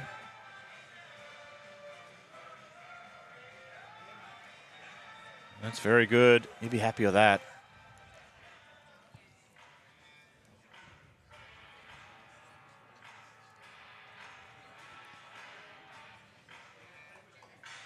So, I had a chat to Leroy during the break, and he was saying how sore he's getting.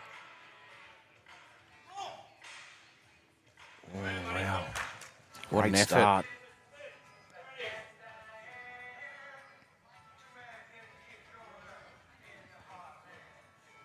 The crowd's loving it. They are on the edge of their seats here. See the Deer Park supporters there in the grandstands. Yeah, they've been here for parts of the day. So he's trying to, much the same as his last, get a turn out of that blue bowl of Blake Nans. Very close, Leroy. Just touch over. Can't ask for much more than that. There's not a lot that Disco can do here. That's the right call. Get to the tee. Takes away that big drive of Lee. And we all know how accurate he is.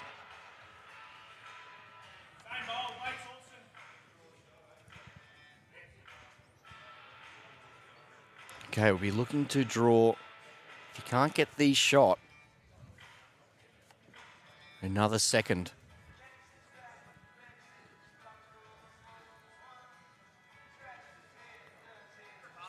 Just not going to get back. It's trying. Just staying upright there. Orange, blue, orange. The first end of Event 2 final is completed. 4 ends remain. And Deer Park Club Blue, 16, Whittlesea, 5. Well, we've seen time and time again tonight that the leads are dominating these games, which is one of the main things what I love about this format. The leads make a huge impact on the scoreline. Well, that's the big thing, isn't it? You can have a belter of a game in a traditional format as a lead, and yet see nothing on the scoreboard that reflects that. Where right here, you can see that, and we've seen it all tonight. Yeah, absolutely. And that would have to be Shannon's worst bowl, probably for the day, not let alone tonight. It'd be probably for the day.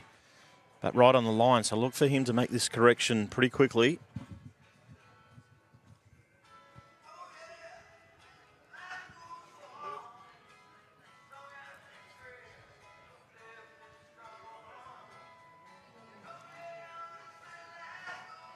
Oh, he just wasn't able to get past his front.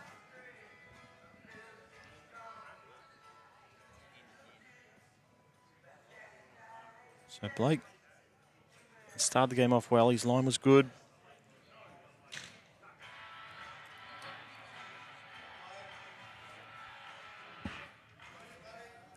Oh, it's very good from Blake. Inches away.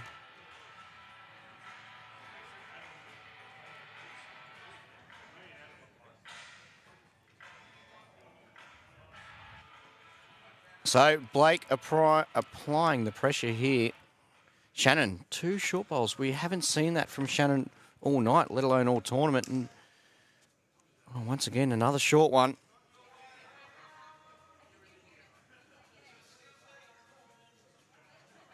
Blake looking to deliver the goods once again.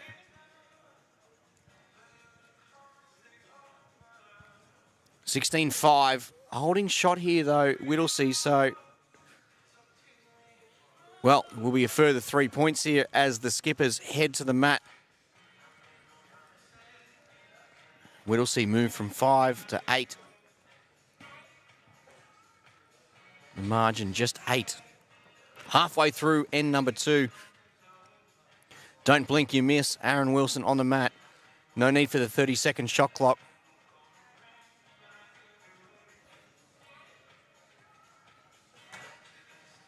Well, back to the line.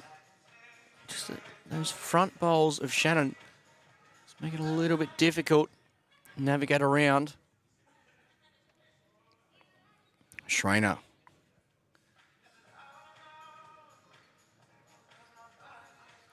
The look of focus right there. Never changes. Get past that front one, no. I think we'll see a change of hands here. Something fresh.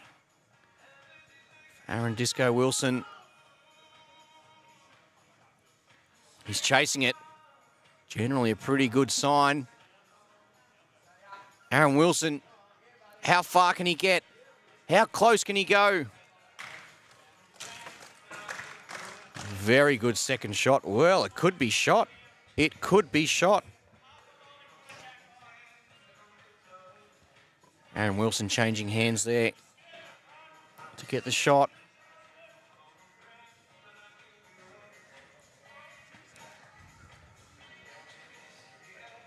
Big bowl there from Aaron.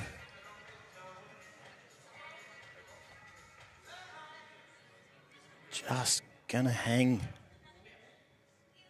Well, he's just flicked it over too.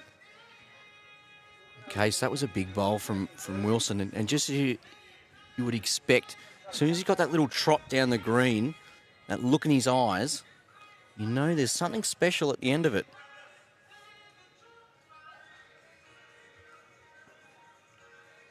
This looks very similar to the way they set the semi-final up. Confidence early, scoring points, backing each other all the way. Mighty effort here. Well played. Well, interesting here. First and third for Deer Park. There is a lot of traffic in the road. Shannon threw in the speed humps before Wilson parked his car next to the jack.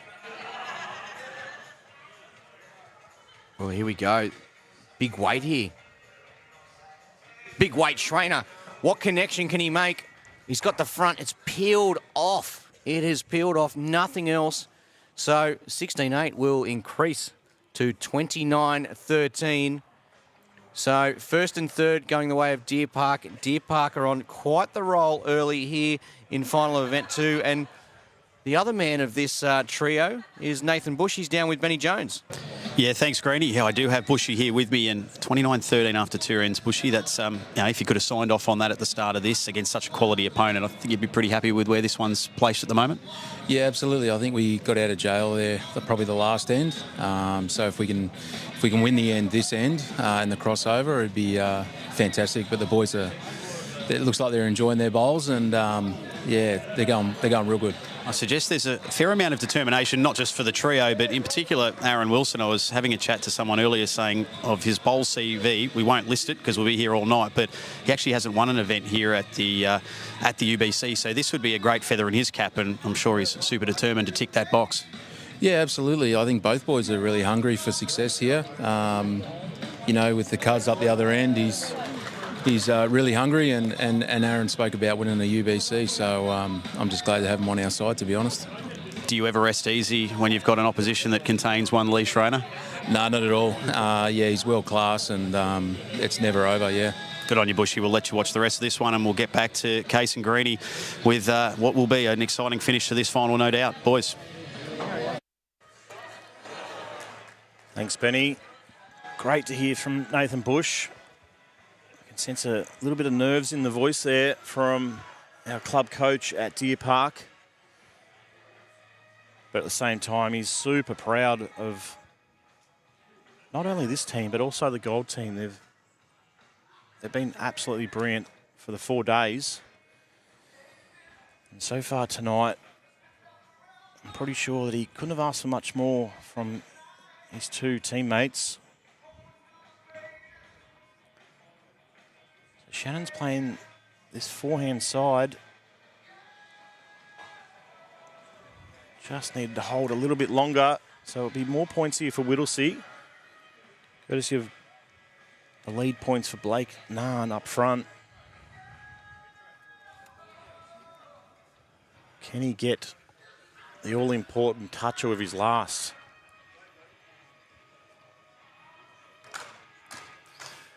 Well, very much like the semi-final, when Blake started applying that pressure. Just getting that scoreboard ticking over. Played into the hands of Lee Schreiner's shot-making ability and scoring potential for the Whittlesea Eagles. Just 10 the margin halfway through this final.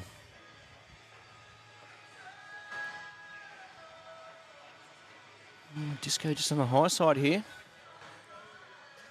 Just going through that 2 feet, that's all. Looks like yeah, big moment. Looks like Lee's going to the back. It surprised me a little, Case. I thought Schreiner could put the ultimate pressure on top if he was to draw a toucher himself. A little bit of security, though, if Wilson was to play a big one with his next, which he's very likely to do. So he was able to do it last end when he was under pressure. Aaron Wilson, he's just going past again. Front toucher now, Case. Draws a front toucher. The end where things change.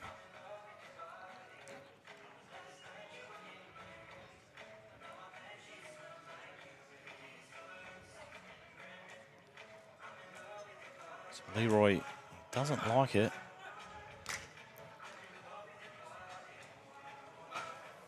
What will we see, Greeny? We just heard Wilson walk past us in the commentary and said he's got to draw the shot. Shannon said there's a couple of options on. Got to draw the shot. This is huge. This bowl here, right now, Case, determine whether Deer Park hold a lead or they're going to be trailing heading into the fourth end. It's going to be enough for second, I think. It is. Toucher from Schreiner. Pretty sure he won't be far away here, Lee. He'll know how important this one is.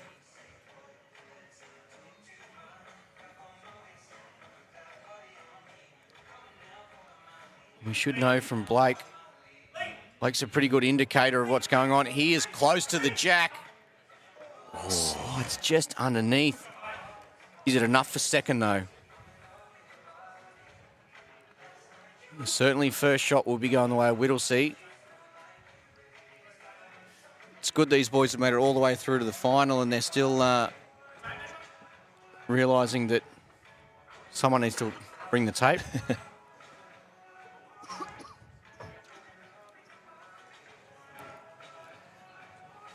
Just got a text message through from my wife. Jackson's still up, watching the bowls, cheering the Deer Park boys on. Approaching 8:30 on a school night. It's nearly time for bed, Jackson. Surely Eva's allowed to stay up then, yeah? Well, it's only fair, isn't it? But can't wait to be home to see everybody. And I'm looking forward to getting down to Melbourne and seeing the kids again in Teresa. So it looks like 2 blue. Well, first and second to Whittlesea. 34-32 after 3 ends. I love this case, a close final. A close final could go either way. Once again, it came down to the leads. We saw the shots played by the skips. However, it was that pressure applied by the leads. Quite often, once again, those early points, which got the scoreboard ticking over. We've seen for the standard of the Deer Park boys, probably 2 poor ends in a row, which is unlikely them, but so they'll look to bounce back here. So far, it's Blake Nahn. Probably got on top of McElroy here.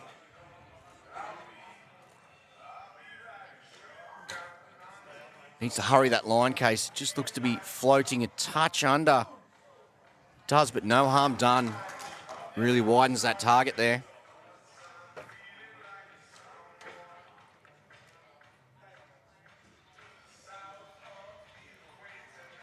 Okay, Blake Nahn here.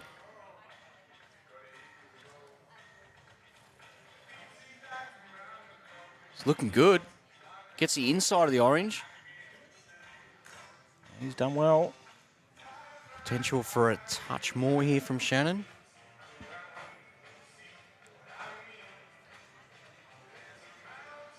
Well, given it's only his second, he'll be looking for something similar. Is this one going round the back?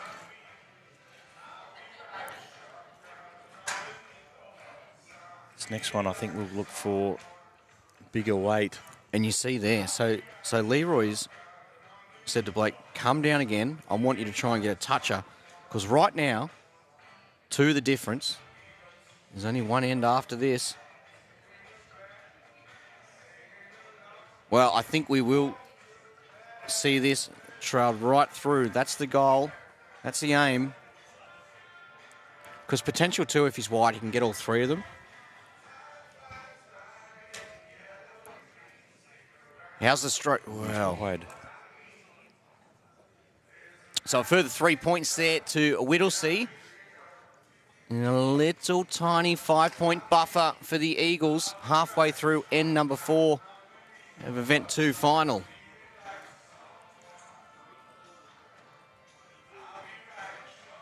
So I'm sure Leroy will be going around the back here.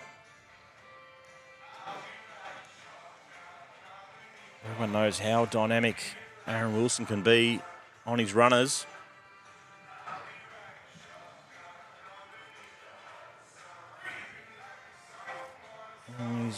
Opted to try and change it. He's unable to do that. Here we go. Big weight. Oh, that's a bad result. Yes.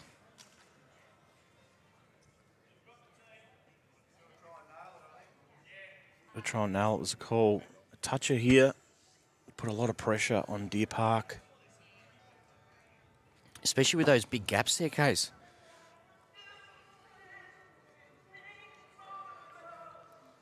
Yeah, the target's not really there now. He's close to the jack.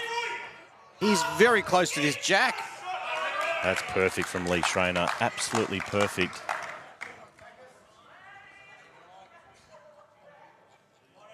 I don't care how tired he is.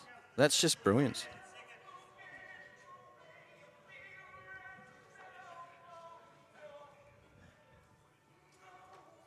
Need something big here. Wilson, he's close to the front of this. Can he promote it to the orange? He's done just that. Wow, look at the weight control. That is unbelievable.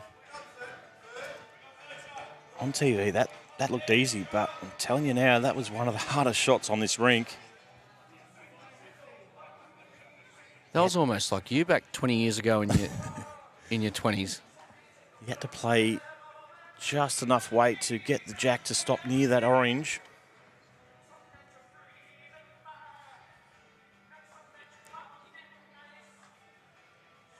He's going through the hole.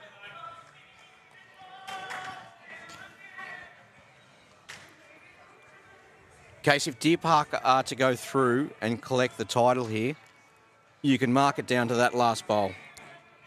Still a lot of work to be done, but you wouldn't write this man off from drawing another shot, potentially even a toucher, especially after a shot like that. Well, we were just talking about you wouldn't write him off. Well, he's got third shot, so... Third. First and third. That's class there from Wilson. What other score would you want to head into the last end of a final with but an even score? And it's 45 apiece. Deer Park Club Blue, your man Aaron Wilson has given you a big reason to cheer here.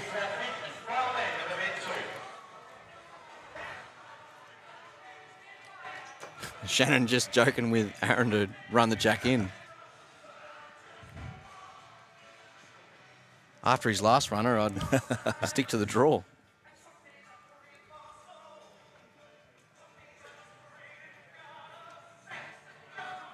Shannon's close here. That's a good start. Jack high, though. Case, it's 45 apiece now. Why don't we just finish on a level pegging score and go for a one-bowl playoff, the old tiebreaker? Just for the viewers out there, the tiebreaker in knockouts. So during post-sectional, a draw is a draw. Or if you'd like to call it a tie, it's a tie. But during knockout, so from preliminary finals onwards, if scores are to be a level after 5 ends, then the 4 bowlers on the rink will play 1 bowl each. There will be a coin toss to see who goes first, much like the first end of a regular match. And then 1 bowl each. No big points. It's just whoever's closest to the jack.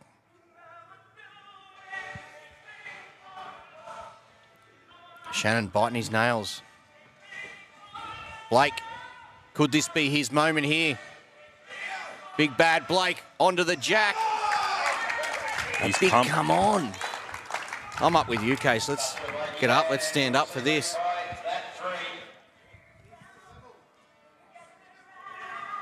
$48-45. 3 points in it, courtesy of that previous touch. Shannon down on his backhand. Just needs just over a foot in his first 2. Not all bad, though, heading around the back there, Case. So he's missed in good areas.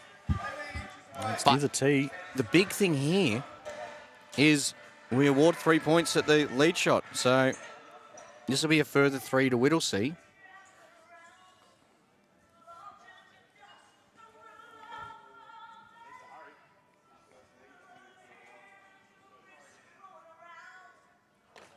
So he'd be disappointed with that one, but Blake couldn't have done any more this game.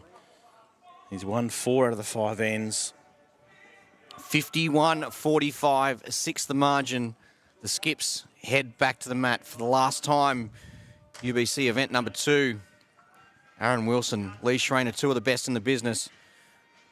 Will we see some more Wilson magic?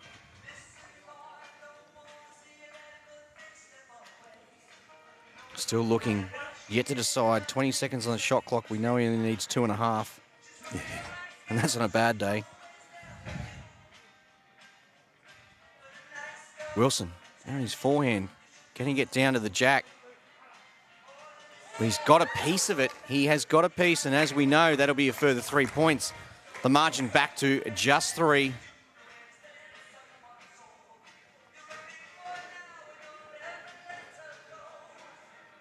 (51-48).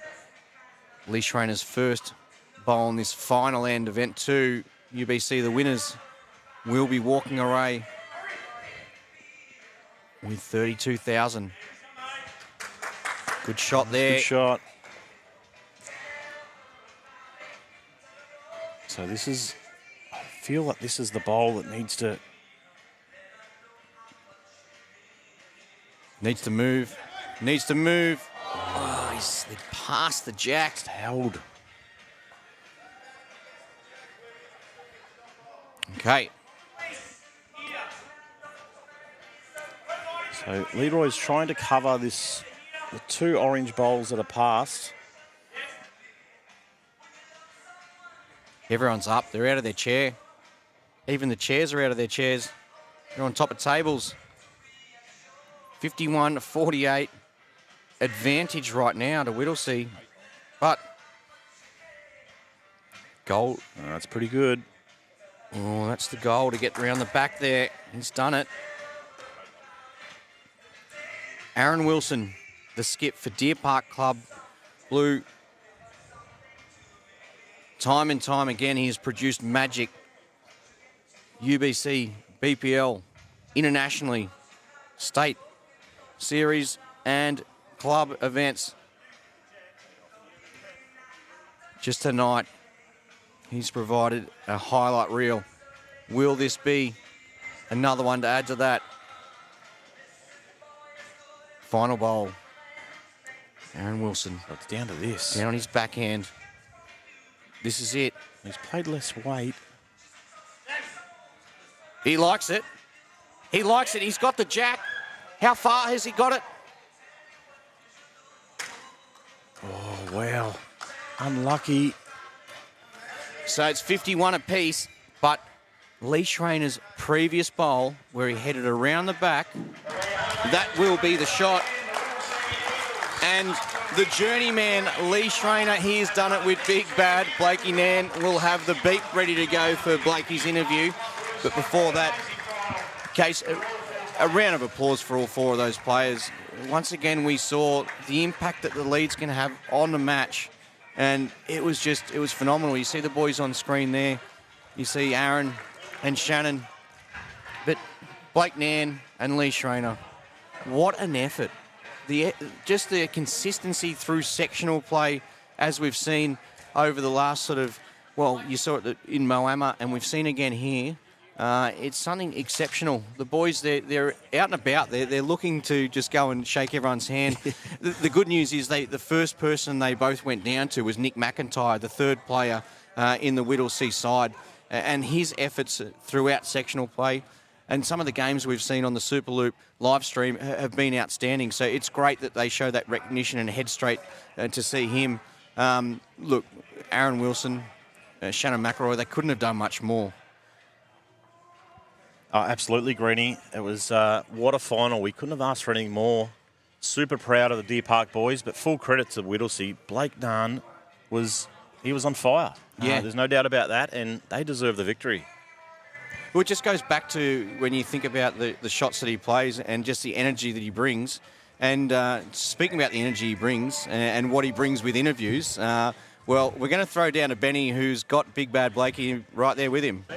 Yeah, I certainly do, Greeny, and he's promised me he'll be on his best behaviour for this chat as well. In about an hour's time, I can't guarantee that. Blakey, well done, mate. That is, well, first and foremost, congratulations, but what a final. Deer Park Club Blue, obviously you know you're up against two superstars of the sport, and the fact that it went right down to the wire, probably not a huge surprise. You must be so thrilled to have just snuck across the line. Oh, I'm pretty stoked, mate. What can I say? Lee Schreiner, one of the best in Australia. What can you say? And then what about one of your opponents there in Deer Park, Disco Wilson, with that second last bowl of his, dragging it through? You thought maybe just for a split second he might have come up with the magic. It fell your way, but again, it just is further emphasises the quality on show here across the 6 days, that in a clutch moment like that, you almost expected he's going to come up with the shot. Yep. Every bowl he puts down, that's why he's a Commonwealth Games gold medalist, mate. You know he's putting the goods down every time. 2 out of 3 now you guys have won. Whittlesea Eagles, obviously you took out the last event in Moama, second event here. This winning stuff, mate, I don't think you ever get sick and tired of it, do you? I'm just running on the coattails of Lee Schreiner. That's all I'm doing. Don't sell yourself short, mate. Blakey, Nan, well done. We'll obviously have you guys up shortly for the presentations, but it's Whittlesea Eagles, your champions for event 2. Back to you, Mark and Greeny. Thanks very much, Benny. Thanks, Blake. Case, 100%. Whittlesea the champions. Like, we go back to Moama and we saw their run where events 1 and 2, they were very successful in the sectional play. Post-sectional, not so much.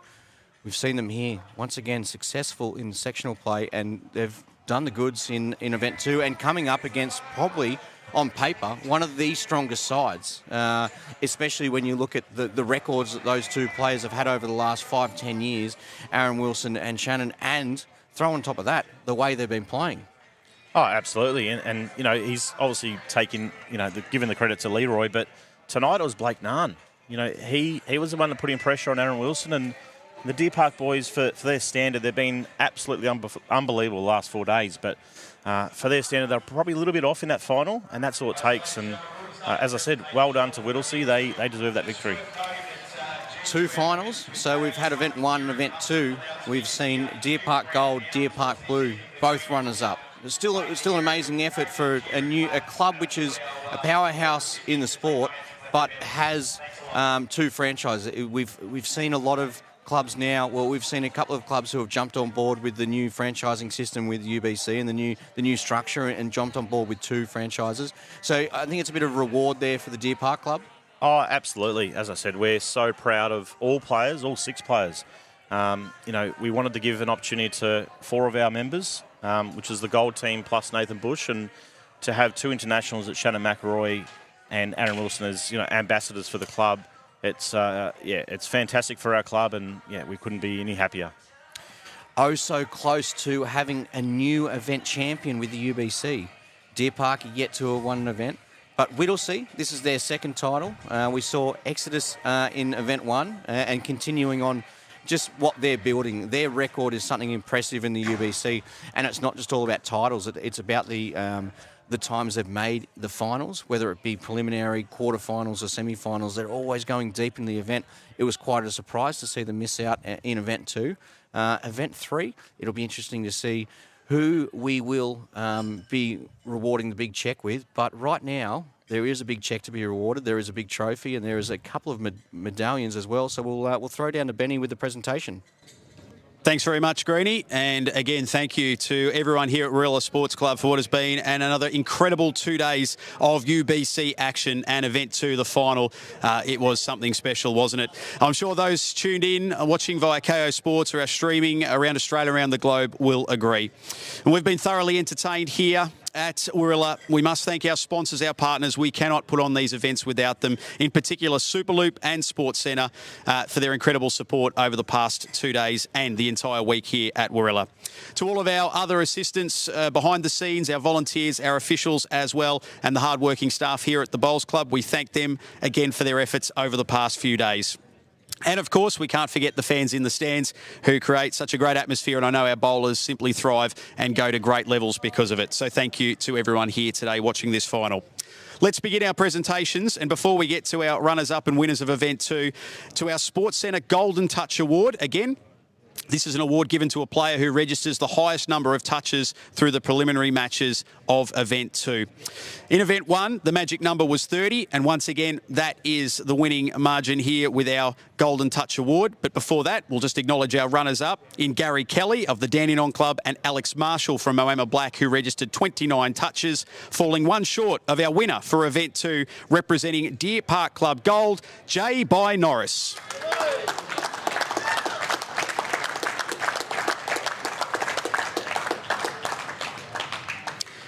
Congratulations, mate. A $500 cash prize with that commemorative medal will be heading your way as well. Well, what an incredible final. I don't think we've seen one go down to the wire like that across the history of the UBC. Went down literally to the last bowl of the match. Two superb outfits. Unfortunately, of course, as always is the case, there can only be one winner. So let's start by acknowledging our runners-up for Event 2, representing Deer Park Club Blue and recipients of a $20,000 cheque. Not a bad consolation. Could you please put your hands together for Nathan Bush, Shannon McElroy and Aaron Wilson.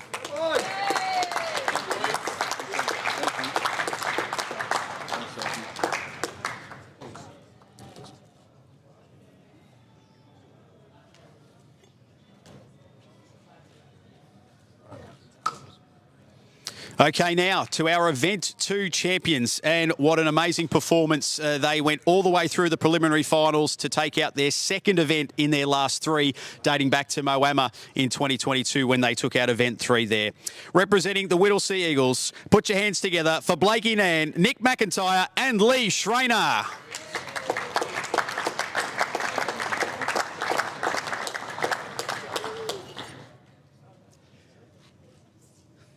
And as the boys receive their medals, they will also be walking away with a very nice cheque to the value of $32,000 and, for the next couple of nights at least, possession of that amazing UBC Event Champions Trophy.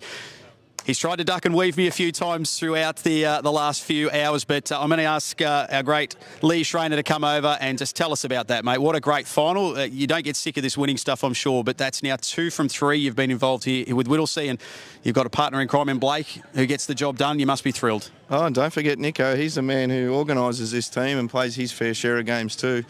But yeah, I don't know, sometimes we scratch our way through, sometimes we play really well. That was a hard final. We've been watching the way the boys have been playing, but Blake's been outstanding. So I'll take my hat off to his touches and pulling the jack off that spot and making it harder for the leaders. His weight control was immaculate. Yeah, great team effort. Like you said, it takes 3. And I guess now you look forward, as much as you'll celebrate tonight, and rightfully so. You've had a great Event 1, semi-final there. You've obviously taken out Event 2. Event 3, another event in itself, but also that ultimate champion. That carrot sort of dangling in front if you can have a really good Event 3 as well. Oh, that's a long way away. Jesus. If these boys keep playing like they're playing, we're a sniff. Why not?